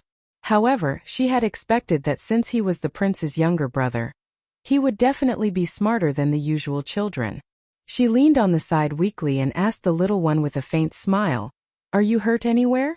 The little seventh prince could not understand why this woman suddenly rushed over when he was thinking about the problem. However, in the next moment he understood. It was because the tall and slender figure standing not far away was none other than his third brother. Yun Biluo naturally saw Beligaju. She tilted her head, her eyes were red, as if she had a lot to say. She quietly stared at the man who was slowly walking towards them. Hellion Vivian also fell to the ground at this moment. Her lower abdomen was in great pain, so she let the azure dragon enjoy the long-awaited freedom. In the chaos, no one could see clearly who was who. However, Hellion Vivian knew that the two of them were probably going against each other this time. "Your Highness." Yun Biluo was the first to speak. She stood up, but her body was a little shaky, as if she had exhausted a lot of energy to save the little seventh prince. The little seventh prince looked very innocent, but his thick tiger-like eyebrows were still furrowed. Beligaju did not speak, but his eyes fell on Yun Biluo. Hellion Vivian touched her wrist that was grabbed by the dragon claw, and only then did she feel the burning sensation. She took a deep breath, and suddenly felt that the burden in her heart was lifted. Now that the main character had appeared, they were considered to be even. In the future they would go their separate ways and there would be no more involvement. It seemed that the things that she had prepared were a little redundant. However, that was not necessarily the case. If Beligaju insisted on keeping her here, and let her be Yun Biluo's shield, she still had room to maneuver. No matter when or where, Hellion Vivian was able to keep calm and analyze the pros and cons in the shortest time possible. However, Bailey Jiaju's pair of black eyes were deep and gloomy, making people somewhat unfathomable. Hellion Vivian did not pay much attention to what was happening here. This was because the azure dragon had stopped writhing. The mist dissipated. The people finally saw Hellion Vivian standing in the middle of the courtyard. How could this be? Wasn't she swallowed and chewed by the dragon god directly? Hellion Jiao froze, and stared at Hellion Vivian unwillingly. Hellion Vivian did not seem to notice her gaze, and casually covered her lower abdomen with her hand. "Woman, are you feeling very uncomfortable?" A contractual spiritual beast and its master were one. Little White knew Hellion Vivian's body better than anyone else. Hellion Vivian was indeed uncomfortable. This body had not been properly nourished, and the mysterious ice iron had taken away all the heat in her body. Now her lower abdomen was almost suffocating to the extreme. Therefore, she did not bother with Hellion Jiao. However, Hellion Jiao was never one to give up. She reached out and held Yun Biluo, then lowered her voice and criticized, "Elder sister, if you don't have the ability, don't provoke the dragon god. Now that Sister Yun is injured while saving the seventh prince, many of us don't know what to do because of the appearance of the dragon god."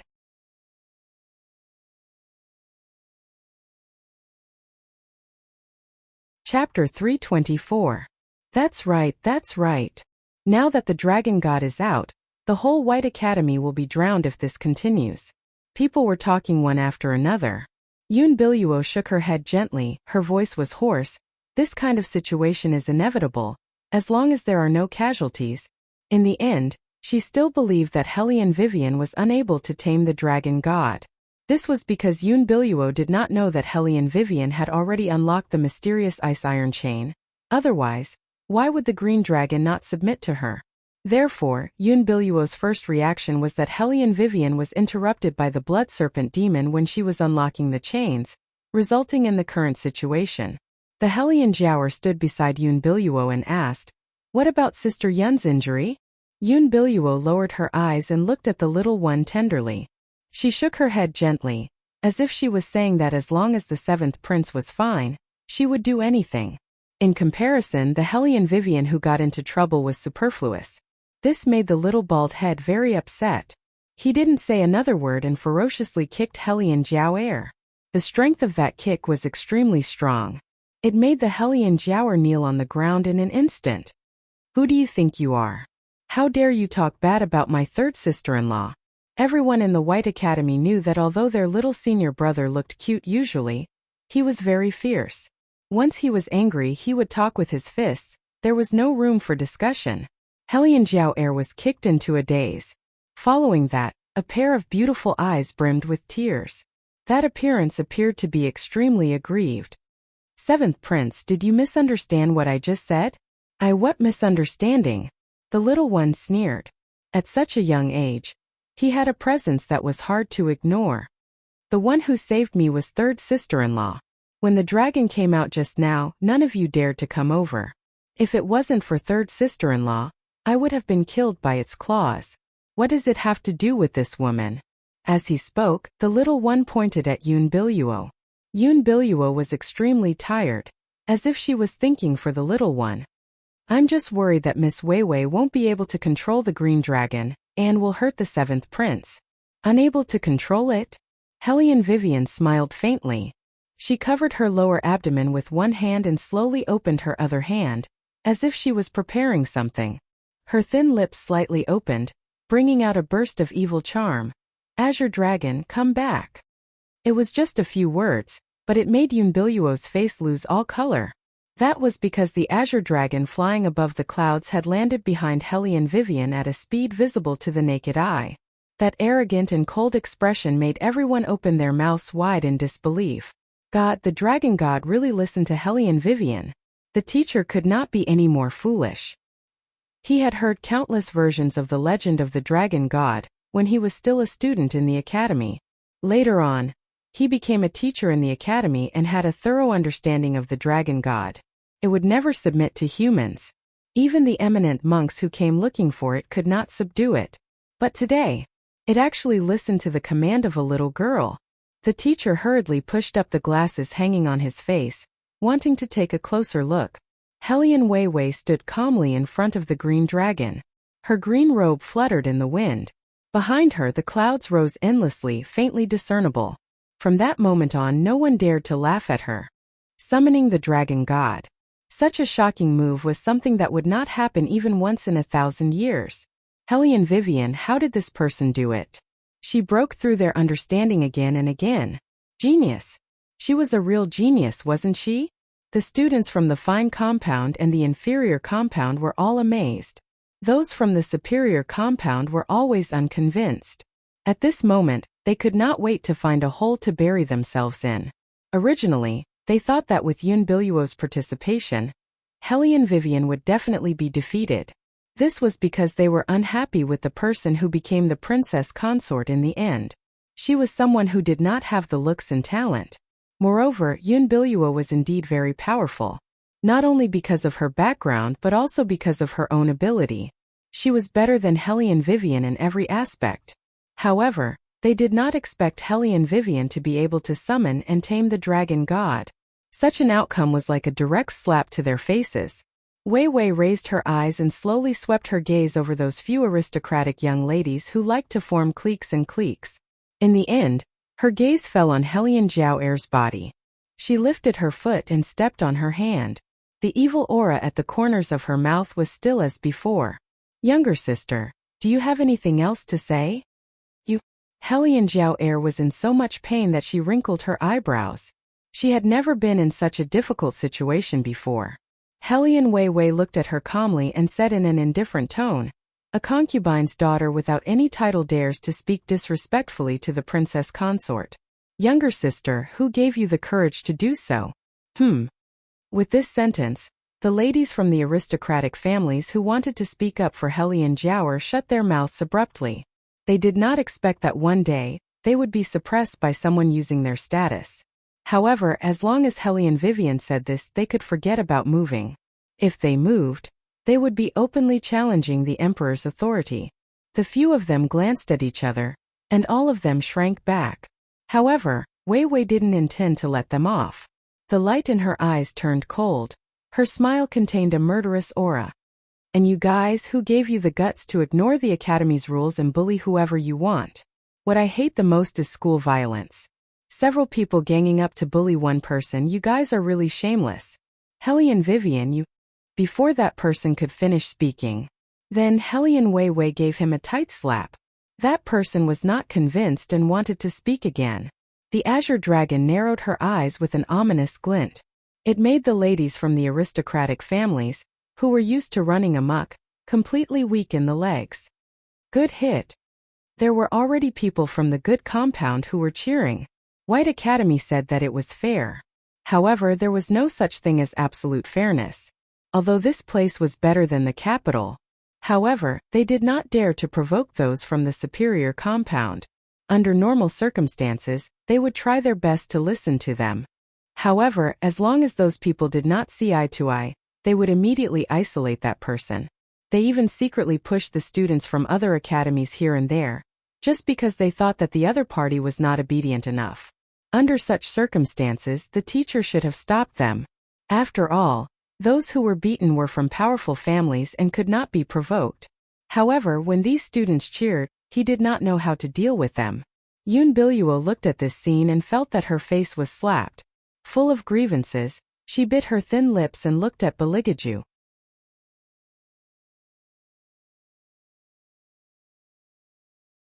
Chapter 325. Helly and Vivian naturally knew what Yun Biluo wanted to do. She just wanted Bailey Jiaju to make the decision for her. Helly and Vivian smiled gently. Today, no matter who it was, as long as they spoke up for this group of people, even if it was Beligaju, she would still fight back. Thinking of this, Helly and Vivian raised her head and met Beligaju's indifferent gaze. Her heart tightened a little, but she was smiling. Especially at times like this, she could not back down. When Helly and Vivian was very young, she did a good deed. She picked up a phone and returned it, but she was locked up in the police station in Chinatown as a thief. She was later released. However, the mistress that her father married kept harping on this matter and refused to let it go. She would bring this matter up from time to time, saying that she just wanted to steal. Helly and Vivian tolerated it at that time. She would never forget what kind of feeling it was. Her heart was so empty that it was terrifying. She was injured but still punished. Because at that time she was so insignificant that she had no right to speak. Now she had worked so hard for so long, just so that she could one day fight against these forces. Third Prince? Let's see if he dares to speak up for Yun Biluo. She would fight with him directly, even if he had Fire Qilin behind him and was once her desk mate. No one could bully her. Helly and Wei Wei watched as Bailey Jiaju walked towards her. Her fingers clenched tightly as the corners of her mouth curved into a smile. Her whole body began to emit martial qi, but when she saw the wound on his arm, the sharpness gradually faded. Beligaju also seemed to be angry. The coldness surging from his eyes was thicker than ever. He must have seen his sweetheart being bullied and felt indignant. Helly and Vivian lowered her eyes and smiled, but her expression was calmer than ever. Her thoughts were also very clear. She thought for a while and decided that it was better not to fight. Her chances of winning were too slim, because he was still holding the wings of the night god that she gave him. Of all the things she had made, the wings of the night god was the one with the least flaws and the strongest attack power. If one day Helly and Vivian knew that she had to make an enemy out of this man, she should have given Yuan Ming to him, and then turned him gay. Helly and Vivian felt a bit of heartache for her martial arts. However, to be honest, Beligaju treated her differently. When she entered the academy, everyone looked down on her. Only the armaments that he thought she could make could be used. He was a little like young Master Tang back then. Helly and Vivian didn't say anything, but she still felt grateful. Plus, he had saved her so many times. Just directly terminate the contract. After Helly and Vivian made up her mind, she spoke in a voice that only the two of them could hear. Last time I said that since someone is back, I can give up my position. Back then we agreed to advance and retreat together. But now it seems that won't be possible. Since that's the case, why don't we part on good terms? Beligaju's footsteps suddenly stopped. He smiled coldly. Part on good terms? Helly and Vivian made a sound of agreement. Suddenly a loud noise came from underground. Helly and Vivian thought that something else would come out. Looking carefully, she found that the loud noise came from the man in front of her. The ground cracked open from under his feet, and the crack was so deep that she couldn't see the bottom.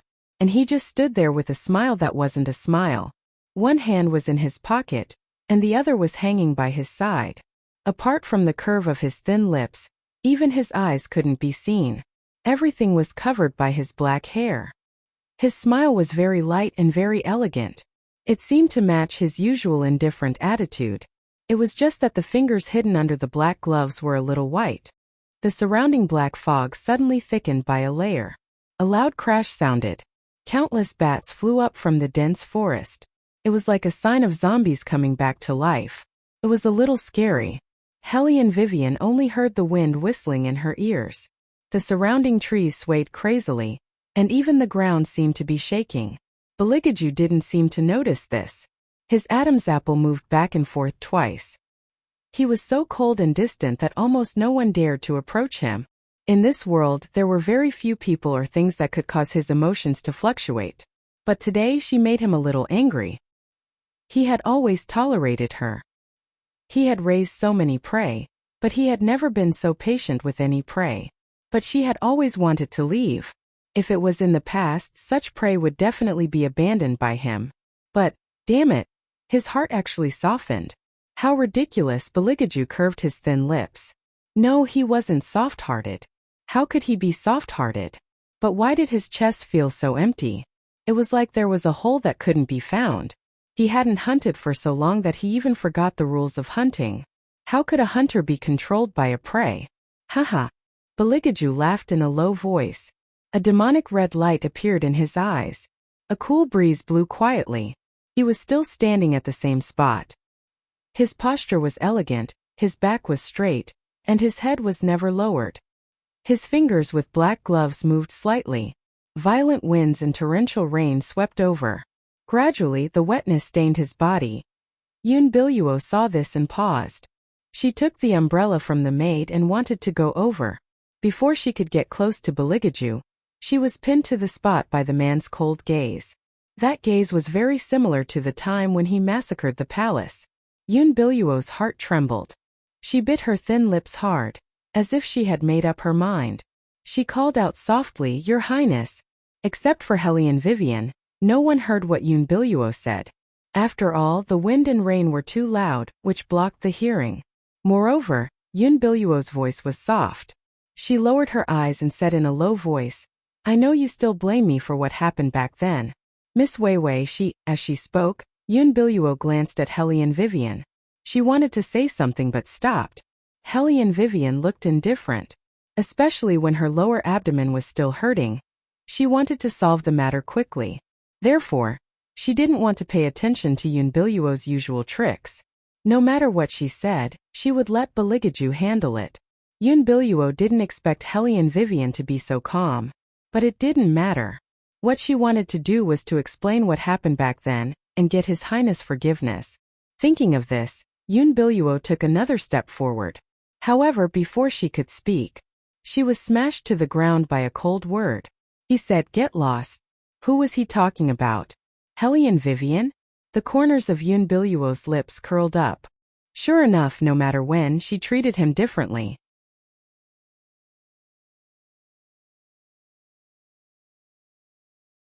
Chapter 326. Helly and Vivian's indifferent lips curved into an arc. She wanted to leave but found that her body seemed to be fixed in place. She could only look at the man beside her in confusion. What was the meaning of this? Didn't he ask her to get lost? Yun Biluo, on the other hand, was full of smiles. Her beautiful eyes were filled with unconcealable pride. Helly and Vivian looked at her indifferently with obvious sarcasm in her eyes. Why was she so happy? Yun Biluo was stunned by her gaze. She shifted her gaze and looked at Beligaju. She smiled faintly, looking intoxicated and gentle. However, Beligaju frowned slightly. His deep and sharp eyes glanced at Yun Biluo in front of him. He thought for a while and opened his mouth again. His voice was deep and very pleasant, Miss Yun. His tone was very indifferent, but it faintly revealed an aura that made people feel treacherous. Miss Yun. Yun Biluo was stunned by this title. However, she immediately thought that His Highness probably did not want to reveal his identity. That was why he called her that. Her smile deepened. The one who said to get lost is you. It was just a few short words. His voice wasn't loud, but everyone heard it clearly in an instant. Yun Biluo was stunned. She only felt that her brain was buzzing and she had a terrible headache. There was no emotion in that voice, as if she was just an insignificant stranger. After a while, Yun Biluo came back to her senses. She glanced at Beligaju subconsciously. However, Beligaju just stood there with an indifferent expression. Hellion Vivian, who was beside him, did not react in time. Yun Biluo clenched her hands awkwardly. Her clear and beautiful face was unnatural. Her sparkling beautiful eyes were filled with forbearance. She tried her best to squeeze out a smile on her stiff face. Her eyes were a little red and wet. I know it's my fault. Yun Biluo obviously had something to say. However, the people beside them did not know what they were talking about. Coincidentally, after Hellion Jiao'er saw the man appear by Wei Wei's side, a scheme emerged in her mind. At this time she couldn't bear it anymore and opened her mouth in a loud voice. Eldest sister, you keep saying that you're the princess consort to suppress us, yet you use the title of princess consort to be so intimate with another man. Eldest sister, aren't you afraid that others will say you're not chaste and unclean?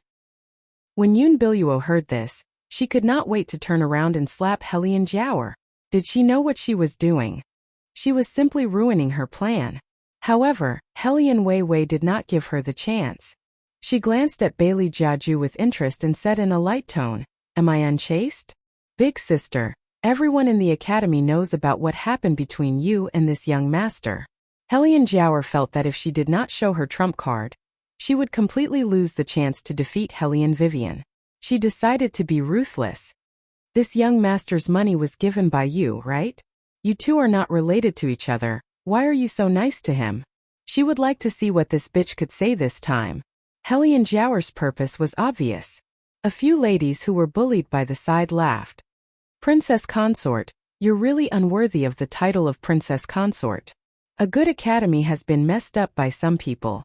They don't even know how to behave in their private lives. I wonder how they passed the selection. That's why I say it's a good trick. Hellion Vivian crossed her arms in front of her chest. She glanced at them indifferently and did not speak. Big sister, I want to believe you. Hellion Jiao'er spoke very affectionately and earnestly. But the things you've done, everyone has seen it. His Highness doesn't know. If he knew, have you ever thought about the consequences? Little seventh prince furrowed his thick eyebrows. He looked at his third brother's indifferent face and then looked at the non-stop Hellion Jiao'er. Only a few words appeared in his mind. This woman is dead for sure. As expected, Beligaju slowly opened his mouth. His low and deep voice was very magnetic. I don't know what the consequences will be. A face as handsome as a god paired with a devilish smile was reflected in Hellion Jiao'er's eyes. Even Hellion Jiao'er couldn't help but become absent-minded. This young master, I understand your difficulties. If you really lack money, my defense division will also help you.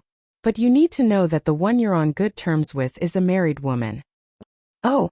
Bailey Jiaju's smiling yet not smiling face carried an extremely unfathomable mystery. So it turns out that the young ladies of the defense division's large families have always used money to send people off. Faintly sensing that something wasn't quite right, Hellion Jiao'er's tone of voice also followed suit and restrained itself.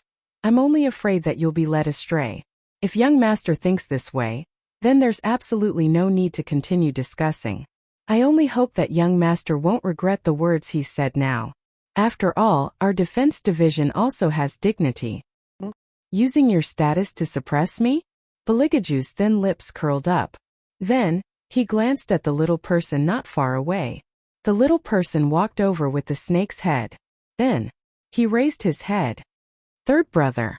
His voice was a little soft, but it was like a thunderbolt that rang in the Hellion Jiao'er's head. Her face turned pale in an instant. As little seventh prince called out third brother, all the students in the courtyard seemed to have their throats pinched by someone's hand. They looked at Beligaju in disbelief. Even the headmaster trembled in fear when he heard the title. A student from the inferior compound. An outsider who couldn't even afford the tuition fees. He was actually the famous third prince, the world's #1 prince? What was going on? The teacher felt a little dizzy. Some of the students felt as if their blood was boiling. Especially the students from the inferior compound, they were even more excited. No wonder their Prince Charming was so powerful. No wonder he didn't like to make friends and shocked the whole White Academy when he made a move. It turned out that their Prince Charming was not someone else, but the third prince whom they had worshipped for a long time. The group of students from the superior compound were dumbfounded. Thinking of how they had repeatedly wanted to teach him a lesson, they were so scared that they broke out in cold sweat. They even wrote him a challenge letter. Fortunately, this person had never put them in his eyes, so he didn't even bother to read their challenge letter. Or else, the more the students from the superior compound thought, the paler their faces became. Especially those young ladies, they were all in a mess. Almost all of them had laughed at the man's background because they were jealous that he was always with Hellion Vivian. He didn't even pay attention to them. But now they only wanted to give themselves 2 slaps. Hellion Jiaoer was anxious and wanted to explain. Her white and beautiful face showed urgency. The royal,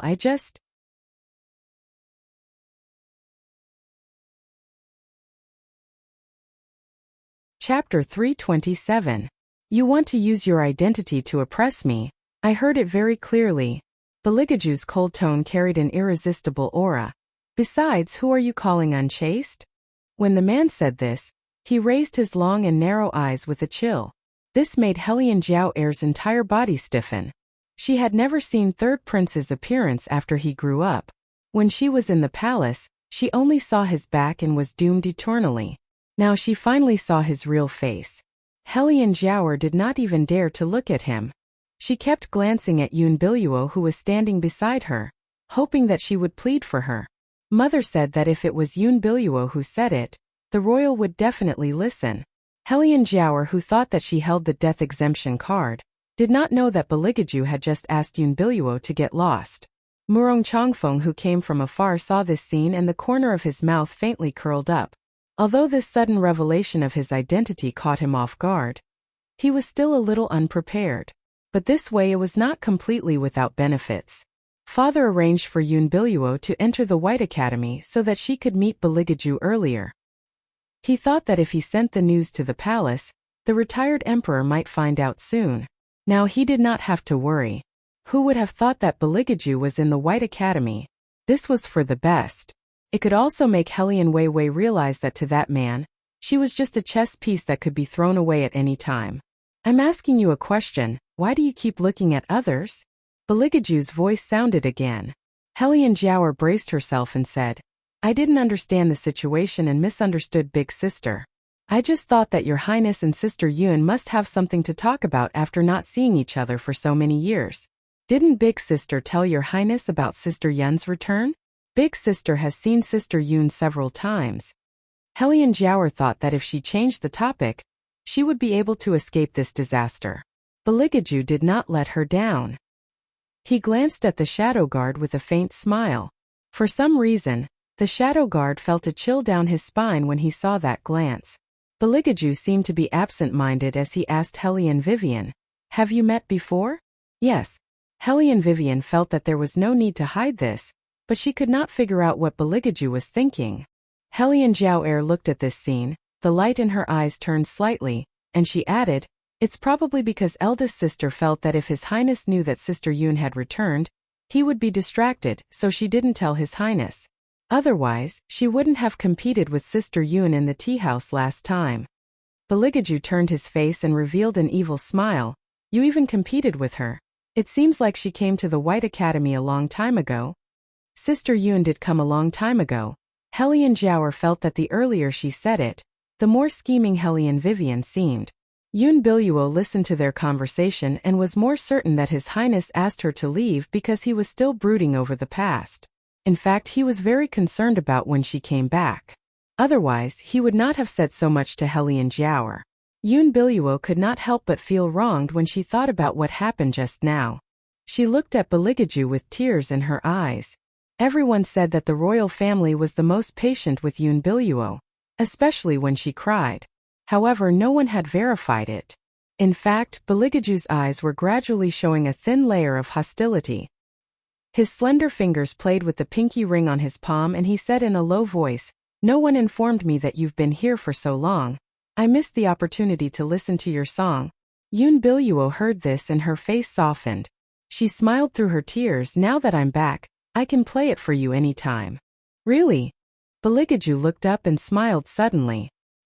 He was indescribably cold. "If that's the case, then play it now. Both of you play it together. If you play it well and the princess likes it, I can pretend that nothing happened today." "What?" Hellion Jiaoer did not expect Beligaju to say that. The smile on her face froze again. Yun Biluo's face was completely drained of blood. "Your Highness." Hellion Jiaoer seemed to want to say something. "What's wrong?" Beligaju walked over and looked at her coldly. "You don't agree? Then I'll add 1,000,000 taels of gold, as long as the princess is satisfied." He still had that unique smile on his face. It was so cold that it made one's scalp numb. There was a commotion among the students. They looked at Hellion Jiaoer and Yun Biluo as if they were looking at performers in the dark alleys. That was exactly what the third prince was trying to say. Yun Biluo's fingers that were holding the handkerchief tightened silently.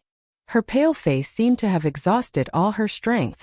She looked at Beligaju pitifully and murmured, "I know your Highness won't forgive me so easily, but it seems that you didn't hear my words clearly." Beligaju's tone was indifferent and even a little ruthless.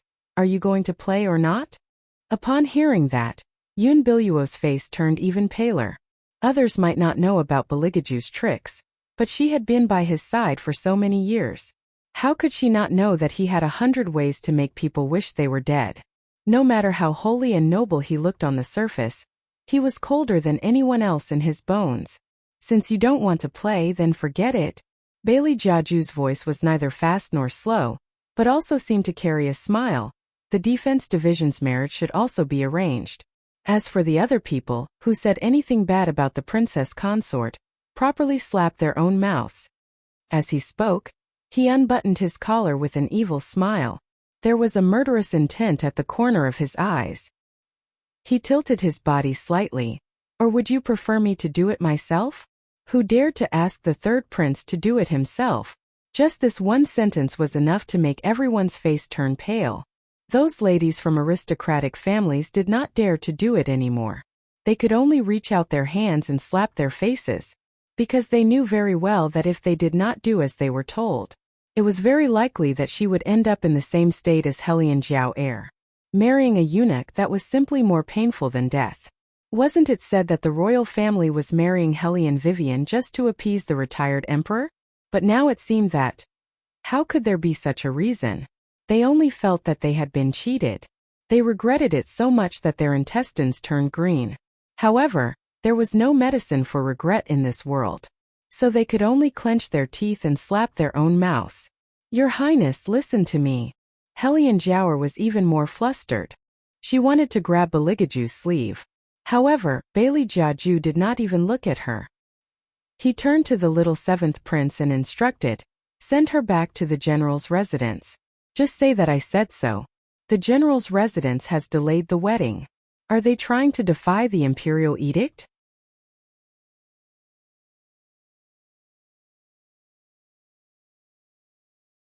Chapter 328.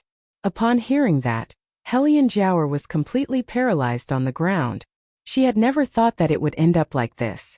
Her mother's guesses were all wrong. His Highness would not be influenced by anyone. Even if Yun Biluo was here, it would still be the same. Murong Changfeng could not react in time as well. It was as if he could see their long-term plan collapsing all of a sudden. Both his father and his aunt had underestimated Beligaju. Yun Biluo had no choice but to bite her thin lips and look at Shadow, who was standing aside. Shadow did not dare to speak at this time. But even if he did not speak, Beligaju did not intend to let him go easily. He reached out his hand and patted his face gently. His devilish face was extremely handsome. "Shadow, how many years have you been with me? I gave you the task and you fooled me like this. What did I say? You have to tell me immediately if anyone goes to the princess. Why is it an exception this time? It seems that I did not use the right means." Upon hearing that, Shadow's face turned extremely pale. "Your Highness, please listen to me. I didn't know that Miss Yoon went to the princess. Then what do you know?" All of a sudden, Bailey Jiaju grabbed his throat. That kind of strength and coldness shocked all the Shadow guards. Shadow was in great pain, but he knew that this time he thought too highly of himself. "Your Highness, it's my fault." "Shadow." Bailey Jiaju retracted his hand and said in an indifferent tone, "I'll give you one last chance to settle this matter properly. Otherwise, everyone will stay underground and never come out again in this lifetime." As soon as the words left his mouth, not only the Shadow guards, but also the faces of those death attendants changed. One after another, they lowered their heads and no longer dared to show any disrespect to Wei Wei. However, at this time, Yoon Biluo saw Baligaju walking past her indifferently and suddenly panicked. "Your Highness, if you don't want me to disturb Miss Wei Wei, I won't bother her in the future. If I knew that knowing her would make you so unhappy, I would never do it." As Yoon Biluo spoke, she reached out and grabbed Bailey Jiaju's sleeves in a panic. Her beautiful eyes could not help but sparkle, revealing a touch of vulnerability and grievance that could not be concealed. Baligaju stopped and looked up at her. He said indifferently, "Then disappear completely. Don't play tricks in front of me." Upon hearing this, Yoon Biluo's face turned even paler. Although she spoke in such a light tone, she could not withstand the icy glare he gave her. She explained in a daze, "I just want to see." However, Bailey Jiaju didn't have the intention to talk to her again. His tall and handsome body directly walked past her. Yoon Biluo's aggrieved and choked voice was heard. Her pale and fragile face made one feel pity for her. Hellion Vivian could not move, but she could still hear. She raised her eyebrows and looked at Baligaju, who was walking toward her. She did not say much because her lower abdomen was hurting too much. It was so painful that she only had one question from the beginning. Was the royal family doing this to help her vent her anger? It should be. However, it was the first time she heard him say so much. Her words were even more hurtful than her actions. At least she did not have the ability to make people cry. But wasn't Yoon Biluo the person he loved the most? Hatred born from love? Hellion Vivian raised her eyebrows again. "Shadow." Baligaju walked to Hellion Vivian. He looked at her but ordered the people around him, "Take care of the aftermath. I have something to discuss with the princess." Hellion Vivian was speechless. Discuss what?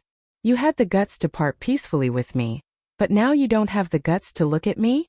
The man's voice rang in her ears. Hellion Vivian thought that she could not move because she was immobilized by the body-fixing spell. What did this have to do with guts? Have I ever told you that your brain doesn't work at all?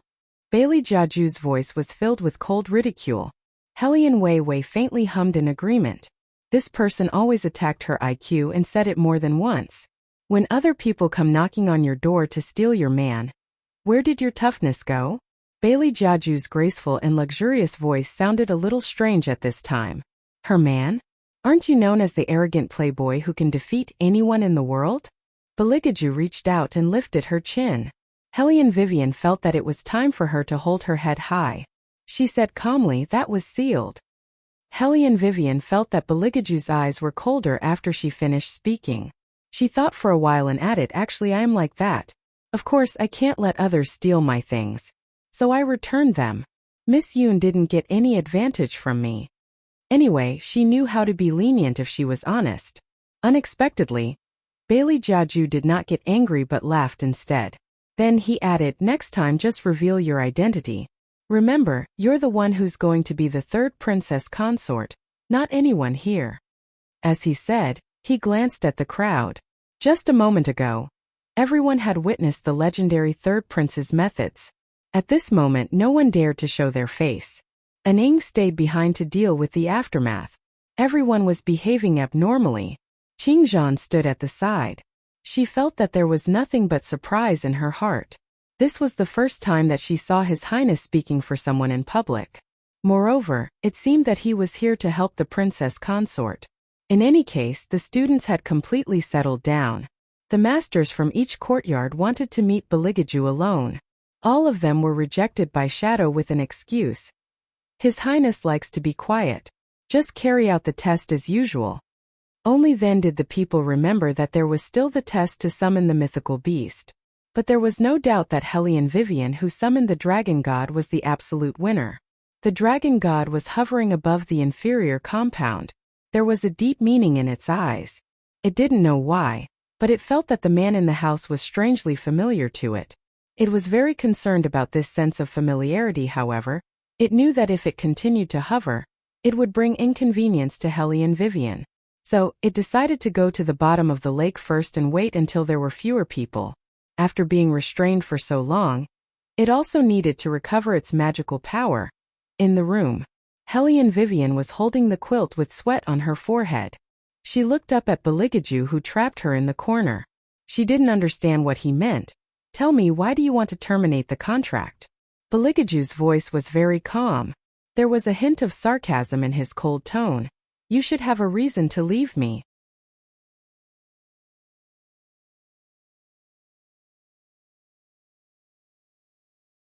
Chapter 329. Hellion Vivian glanced at her left hand that was held by him. If my reason is good, will you unlock it? You really have the idea of leaving me. Bailey Jiaju's slightly narrowed eyes suddenly sank. The depths of his eyes congealed with deepness. Looking at him made Wei Wei feel somewhat faintly uneasy. She couldn't help but look away. Look at me, tell me, what are you thinking? There was a hint of suppressed displeasure in his low voice, and the big hand around her waist tightened. That kind of strength made Hellion Vivian feel a slight pain in her waist. She could not help but frown, but her tone was indifferent. I do have such thoughts. I don't know if you signed the contract purely to appease the retired emperor, or to push me out to be Yun Biluo's shield. If it's the former, I can understand.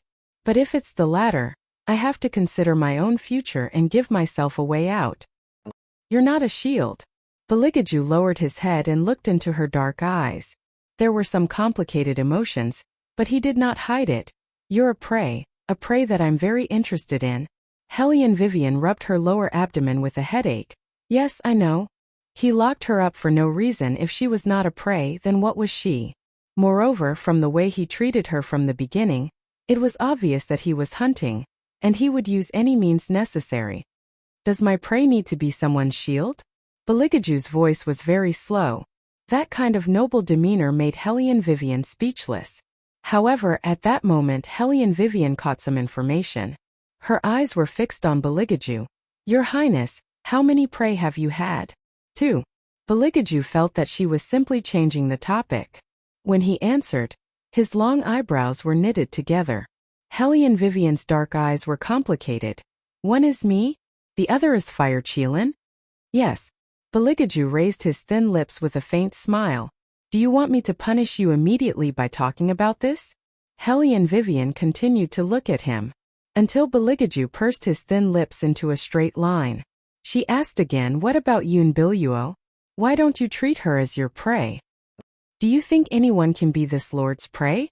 Beligaju was very unhappy that she kept talking about this kind of unimportant issue. Even his tone was a little cold. After Hellion Wei Wei heard the other party's words, she was suddenly somewhat stunned. She thought of many scenarios, but he didn't expect it to be this kind of person. Apart from the Fire Qilin, there was only her. Beligaju, have you never liked anyone before? Hellion Vivian dragged her tired body and asked another question. Beligaju opened his mouth with a hint of mockery. Like? No.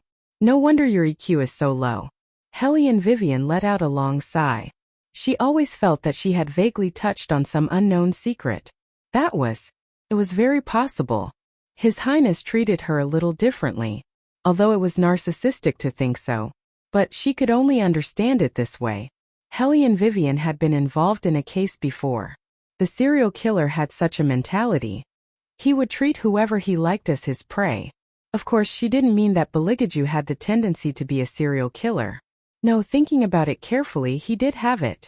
In short, Hellion Vivian didn't know why her face suddenly felt a little hot. She cleared her throat and said, Others said that you treated Yun Biluo differently since you were young. Why didn't you just treat her as your prey? She was a maid left by my mother. After saying a few words, Beligaju said casually, and I didn't like to keep prey when I was young. I only liked to kill. Hellion Vivian. Your Highness, how did you grow up? When Bailey Jiaju saw that Hellion Wei Wei did not speak, he thought that she was being disdainful of his actions. His smile became even colder. What's the matter? Are you uncomfortable after hearing all this? No. After Hellion Wei Wei answered Bailey Jiaju's question, she instinctively thought of young Master Tang. No one would be willing to learn how to kill at a young age, unless it was absolutely necessary. After thinking for a while, she added, I know what kind of place the palace is. You're just trying to protect yourself. Beligaju was stunned, not because of anything else but because the woman patted his head while talking. So, he thought that the prey was so interesting that he didn't want to let go. Hellion Vivian also felt that her way of comforting people was too cool and not suitable for His Highness. But anyway, she had already moved, so she couldn't take back her hand. It was just that her stomach was too painful, and her face was a little pale. Actually, I'm a little uncomfortable. Where do you feel uncomfortable? Bailey Jiaju moved his fingers. Hellion Vivian directly stopped him. You don't have to unlock me, but I have to say that my robe is stained by my period. Even if he didn't understand the suffering of the world, Beligaju still knew what period was. He frowned and stood up from the soft couch. Hellion Vivian didn't know where he went, but he didn't unlock her robe before he left. She was too lazy to torment him, especially after she guessed Beligaju's thoughts. She always felt that tormenting him would be a waste of her physical strength. Although she wanted to tell Beligaju that she was a person, a different kind of existence from the Fire Qilin. But even if she said it, His Highness wouldn't understand. It was more practical to sleep. Hellion Vivian turned sideways and pressed her lower abdomen with both hands. She was not very comfortable. Cold sweat overflowed from her forehead, making her feel like she was floating. She knew that Qingzhan came in to change her robe. After that, she heard the noise outside from time to time. She always wanted to ask them to be quiet, but she was too lazy to speak. Let them do whatever they want. Of course, Beligaju wouldn't do it casually. He directly called the imperial physician from the palace. The imperial physician had been practicing medicine for many years, but it was the first time he was called in because of this. He was too embarrassed to check Hellion Vivian's pulse. He only said to Beligaju timidly, Your Highness, when a woman is having her period, she will feel uncomfortable when she is exposed to cold air. She's in pain. Beligaju coldly interrupted the imperial physician. The imperial physician's scalp was numb from his long and narrow eyes. He reached out and wiped his forehead. This will indeed cause a woman to suffer more. Is there any way to solve this? Beligaju's long eyebrows were tighter, bringing out a strong sense of oppression. The imperial physician thought for a while. Boil some ginger sugar water for this lady. Maybe she will feel better. Maybe. It was obvious that Beligaju was not satisfied with such an answer. Give her some prescription that will cure her immediately. Prescription that will cure her immediately? The imperial physician was in a dilemma. Your Highness, there is really no way to cure this kind of pain. There was no record of any medicine that could cure menstrual cramps immediately.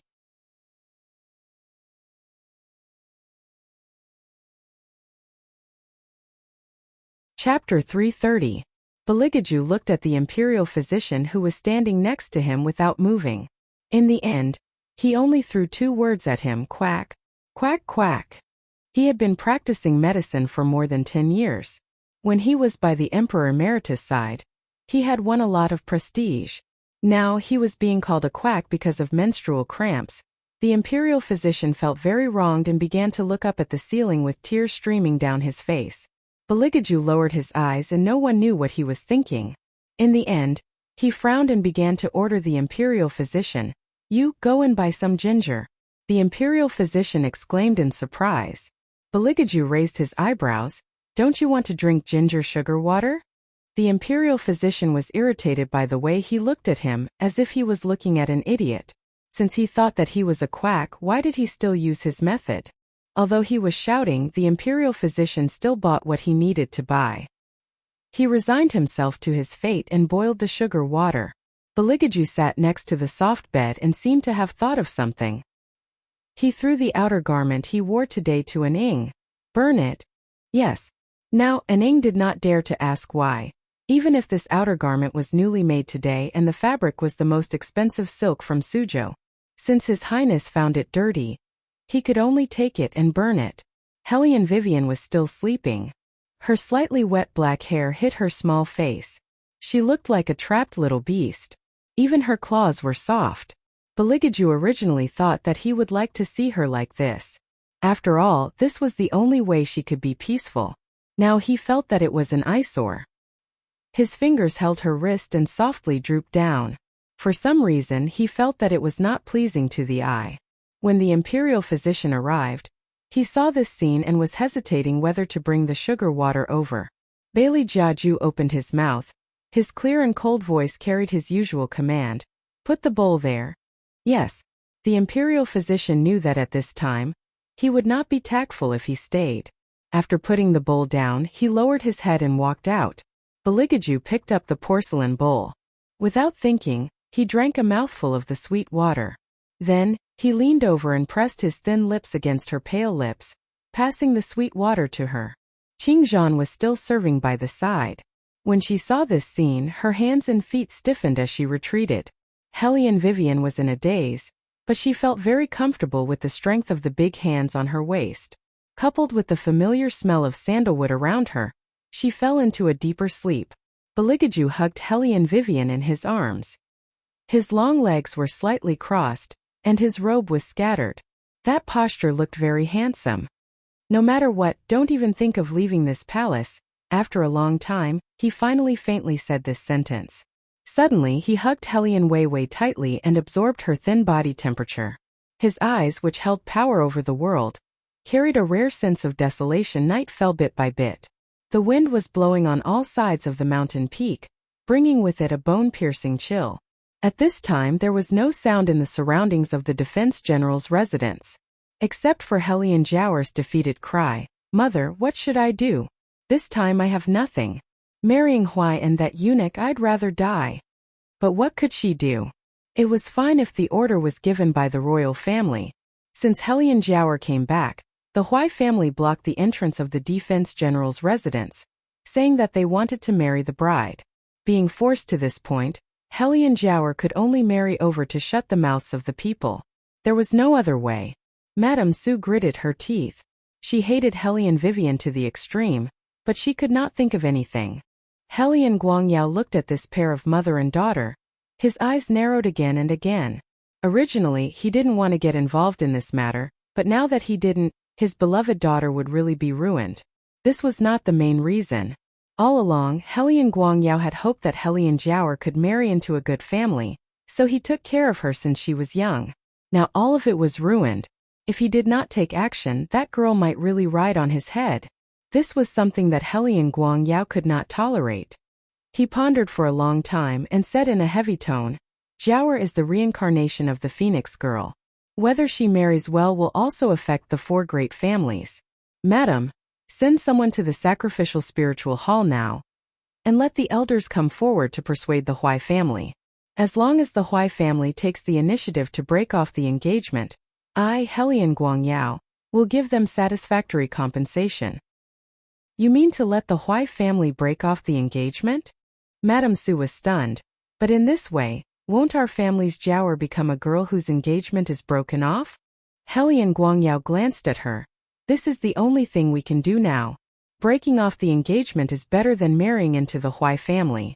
What's more, even if the engagement was broken off, there's still a dozen or so days before I can truly control the entire Hellion clan.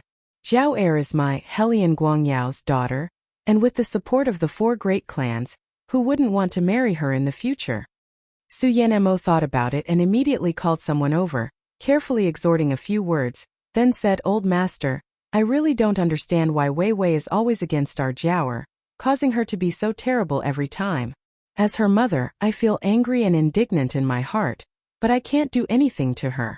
Old master once said that we must keep her alive. After all, Even a vicious tiger will not eat its cubs. But I see Wei Wei's attitude. She hates us to the extreme and wants to make us unhappy everywhere.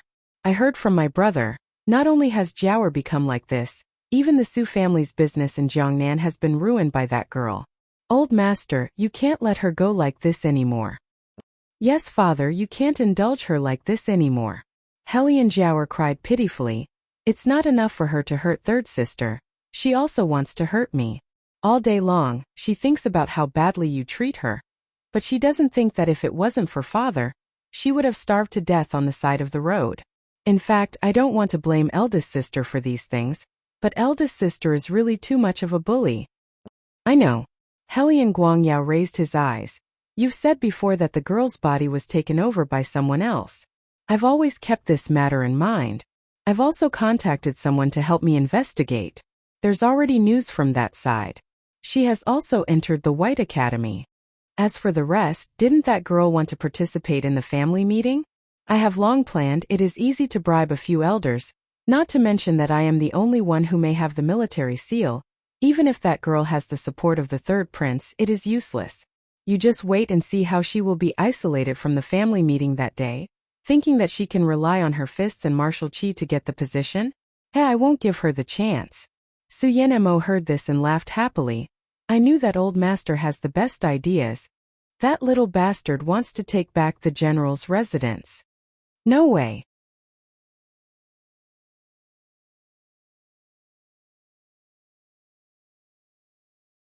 Chapter 331. The Helian Jiaoer finally stopped crying when she saw the solution. Sure enough, the four influential families stepped in. The Huai residents did not say anything since their son had already married a daughter-in-law from the Helian family. Only a fool would not take the money when it was offered. They ordered the bridal escort to retreat from the defense general's residence. However, the Helian Jiaoer was still unhappy.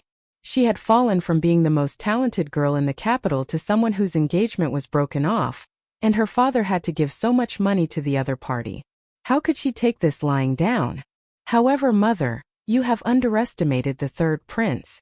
He was not affected by Yun Biluo at all. Did we make the wrong move? Su Yanmo patted her hand. Who said that he was not affected? Think about it carefully. If there was someone around you for so many years disappearing and coming back just like that, you would definitely be unhappy. Look at this time, the third prince obviously did not forget about Yun Biluo. Since he did not forget, there is hope for everything. The Helian Jiaoer bit her lip as she listened, but mother, you don't know. The third prince always sided with that little bitch Helian Vivian to avenge her. I am worried, Jiao. Su Yanmo's tone was indifferent. She is the third princess consort. You have not thought it through this time and challenged the third princess consort's authority in front of others. The emperor's authority is not something that can be casually said. A person like the third prince will not allow anyone to belittle his chosen princess consort. The Helian Jiaoer took a deep breath unwillingly. Then mother, what do you think I should do? You don't have to go to the academy during this period of time. It's not suitable for me to attend gatherings in the capital recently. Wait until your father truly removes that little bastard from the family. Then everything will be better. Su Yanmo stroked Helian Jiaoer's long hair and looked at Helian Guangyao. Some time ago, her business was in a mess and she did not have much money on hand. However, she did not know what Helian Guangyao was doing recently. She had a feeling that he was hiding something from her. Perhaps it was because she was too paranoid. When she went to see those madams for a few days in a row, she felt that they had something to say. That feeling of being pointed at and gossiped about really made her feel uncomfortable. He wanted to have a good talk with Helian Guangyao, but he could not find the time. They had just finished discussing this matter. Then someone whispered something in Helian Guangyao's ear. Helian Guangyao stood up and said to the Helian Jiaoer and Su Yanmo, I still have matters to attend to in the imperial court. I'll take my leave first. Su Yanmo hurriedly escorted him out. The steward followed beside Helian Guangyao. Seeing that they could no longer see the entrance of the general's residence, he blurted out his worries, Old master, Miss Lian Er's injury should be fine. It's better for you to accompany Madame and Miss at this time. If the Su family finds out, I'm afraid the situation will be disadvantageous to you. Helian Guangyao thought about it for a moment. then retracted the foot that was about to step out. I'll listen to you. I'll take a stroll back to the manor. Yes. The two of them really did take a stroll. When Helian Guangyao returned, Su Yanemo was still awake. She was pleasantly surprised to see him and wanted to talk to him. However, Helian Guangyao looked very tired, so Su Yanemo could only give up. Thinking that she would be able to deal with Helian Vivian soon, she felt a burst of joy in her heart and closed her eyes not long after. However, what she did not know was that Helian Guangyao was not asleep. Instead, he was full of thoughts, but those thoughts were not in her heart at all. The night deepened a little. When Beligaju woke up, Helian Vivian seemed to be much more comfortable. Her face was also rosy. He reached out his hand, intending to poke Helian Vivian's face. He did not expect that someone would not know peace in her sleep and would grab his finger and put it in her mouth like food. Helian Vivian's bite did not hurt. Her long eyelashes were half-curved, and the tip of her small tongue slid across Beligaju's finger. Still warm, Beligaju only felt a strange sensation from his fingertips to his lower abdomen, faintly tickling. His eyes suddenly darkened, and without the slightest hesitation, he leaned over and kissed her neck. Probably because this area was more sensitive, Helian Vivian instantly tensed up, her fingers grasping Beligaju's clothes tightly. The two of them were very close to each other. Beligaju reached out and pressed the back of her head, inserting his fingers into Helian Vivian's hair, gently stroking it, watching the other's soft hair slide down between his fingers like flowing water. His mind was completely immersed in it. The gentle pressure on her scalp made the sleeping Helian Wei feel exceptionally comfortable. She let out a long sigh. Her hoarse voice made the itch in the bottom of Bailey Jiaju's heart even stronger. He squinted and suddenly stood up, striding to the side of the copper basin, sprinkling cold water on his face. He looked at the unfamiliar self in the copper mirror, his long eyebrows slightly furrowed. But compared to this, he could feel his heart beating so violently, almost breaking through the thin layer of flesh on his chest. What kind of feeling was this? Damn it! Beligaju glanced at his own legs, looking at the unfamiliar self in the mirror. It was obvious that he needed to calm down. Since he could not play with his prey, then he could only kill. Beligaju retracted his gaze from the copper mirror, then strolled out. The number of shadow guards was 3 times more than usual. His Highness chose to reveal his identity, which meant that the White Academy would not be peaceful in the future. After retired Emperor found out, he also couldn't do anything to him. However, he wasn't completely worried that those people from the 4 great clans would harm Bailey Jiaju. He was afraid that Bailey Jiaju would be angered and accidentally fall into the devil's path. Shadow knew the retired emperor's thoughts, so there were some things that he did not want His Highness to do personally under normal circumstances. However, he knew that His Highness was really angry today. From his reaction during the day, Shadow knew that there would be a follow-up to this matter. Called by May over, Beligaju stood under the sparse shadows of the trees, casually turning the ring on his finger. Shadow paused, and without any hesitation, he went to find Bai Mei. Beligaju sat on the rattan chair, holding his chin with one hand, casually flipping through the scroll in his hand. Do you want to know where Heizhu went? Bai Mei did not understand why His Highness suddenly mentioned Heizhu, but she felt that the atmosphere was a little wrong, and her whole body was a little cold. Beligaju turned another page of the scroll and said, "Show her the thing." Bai Mei heard this, turned around and saw Heizhu's pale face. She suddenly panicked, and with a bang she knelt on the ground.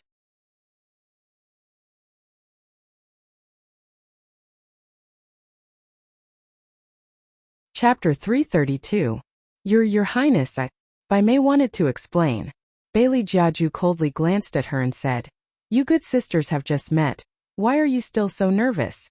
As a death attendant, she was not afraid of death, but she was afraid of Beligaju at this moment. She was a little regretful, regretting that she acted on her own accord before. "I have overestimated your IQ." Bailey Jiaju looked at her with a slight smile, but his smile did not reach his eyes. "She is my prey. Usually, I can't bear to let her get hurt, but you guys are good, making her think about how to leave me." After hearing this, Bai Mei's breath froze and she tried to explain. I thought Sister Yun was the one who, bang. Bai Mei did not finish her words. Beligaju waved his sleeve and threw her more than a meter away. Bai Mei coughed in pain, and blood flowed out from the corner of her mouth. Baligaju acted as if he did not see it, and stood up slowly. How is the situation at the general's residence? Reporting to your highness, the people at the Huai residence have accepted the money from the 4 influential families and cancelled the marriage with Helian Jiao, Shadow said as he gave a look to the people beside him. The shadow guards bowed their heads and carried the half-dead Bai Mei away. From now on, they understood the principle of seeing the princess consort as if she was seeing his highness. Baligaju listened to Shadow's report and smiled evilly. Canceling the marriage?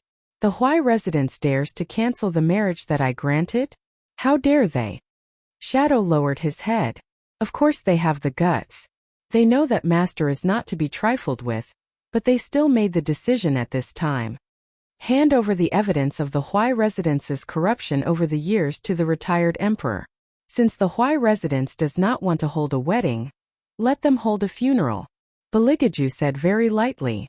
Shadow could imagine how miserable the Huai residence would be in the future. What about the general's residence? Let Lan Lian continue. Helian Guang Yao won't be able to hold on much longer. At this point, Baligaju sneered. That woman's methods are still a little too soft. Of course, when dealing with people like Su Yanmo, an eye for an eye. The Fire Qilin didn't want to say it, but it couldn't hold it in anymore. Master, no one in this world is more despicable than you. Really? Sending a death attendant to seduce Helian Guang Yao was something only its master could think of. It was so sinister. Baligaju raised his eyebrows and glanced at it. The fire unicorn shrunk its big head in fear. What I mean is, why did you get involved in this kind of thing? It was obvious that it disdained fighting between humans the most. Baligaju put the book in his hand on the wooden table. As a qualified host, of course I have to know how to feed it. So, was it because of Helian Vivian? When I was your prey, you never fed me. The fire unicorn stretched its neck to fight for its own benefits. Bailey Jiaju glanced at it faintly. Didn't I feed you vegetables? I'm a carnivore.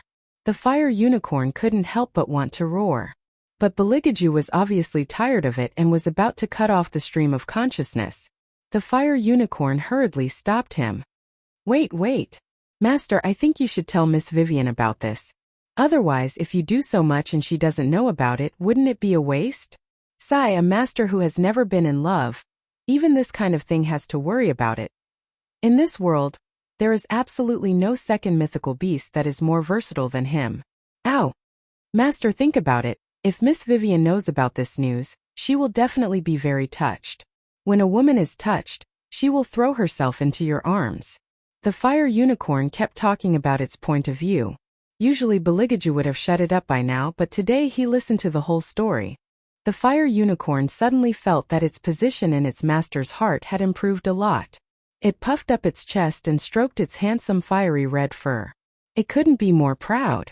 On the other hand, the little animals who were scared by the green dragon felt like crying again. They hid in the corner and didn't dare to come out, for fear of touching the fire unicorn's fur. Deep in the courtyard, the man looked at Yun Biluo in front of him. Is this the influence you mentioned? His Highness and I had some misunderstandings before. Yun Biluo thought for a while and raised her beautiful face. But I believe that these misunderstandings will be cleared up one day. I need time. The man tilted his head and thought for a while before standing up. Helian Vivian can even summon the green dragon. What do you think your chances of winning are? Yun Biluo's fingers tightened at the mention of this. There is one last test for the battle dragon army. Someone wants Helian Vivian to lose more than I do. Heh, the man chuckled. These tricks again. Alright, you can leave now. Yun Biluo retreated sideways. She controlled herself for a long time and didn't look for Baligaju. She told herself that if this was the price she had to pay for her betrayal, she would do anything as long as it could appease His Highness. However, what bothered her was that she couldn't even get in touch with Bai Mei. Yun Biluo narrowed her eyes and walked forward. The demon-transforming beast was hiding in the corner and looking at her with one of its red eyes. After Yun Biluo left, it appeared in front of the man. Master, we sacrificed the blood snake beast because of her. It's not worth it. The man's fingers paused. He didn't look happy at all. The demon-transforming beast knew that it shouldn't say this, but it said, I've never seen a human like Baligaju. But if it wasn't for the fire unicorn, he wouldn't have noticed the blood snake beast. But somehow the fire unicorn was crazy enough to be his divine beast. It's hard for the bone-eroding beast and the rest to show themselves. I'm afraid that the fire unicorn would notice them and ruin Master's plan. Then I'll possess the human body. The man retracted his gaze. The wills of the elders of the 4 great clans are about to be worn down. After drinking the blood of the spirit beasts this time, you can control their skins as you please. You can sit in whichever position you want. As for the fire unicorn, leave it to the azure dragon. The demon-transforming beast frowned at the last sentence. That's impossible.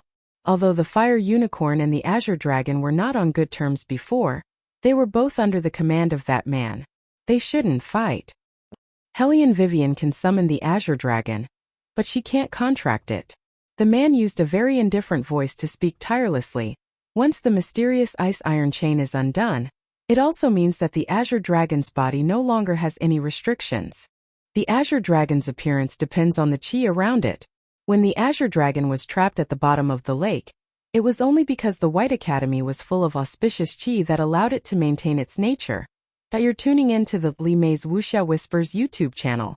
We're so grateful for your support, and don't forget to subscribe to join us on this incredible journey through captivating stories. Your generosity through donations truly makes a world of difference, as it's the primary source of revenue that allows me to expand and enhance this channel for you. Thank you from the bottom of my heart for being a part of this adventure.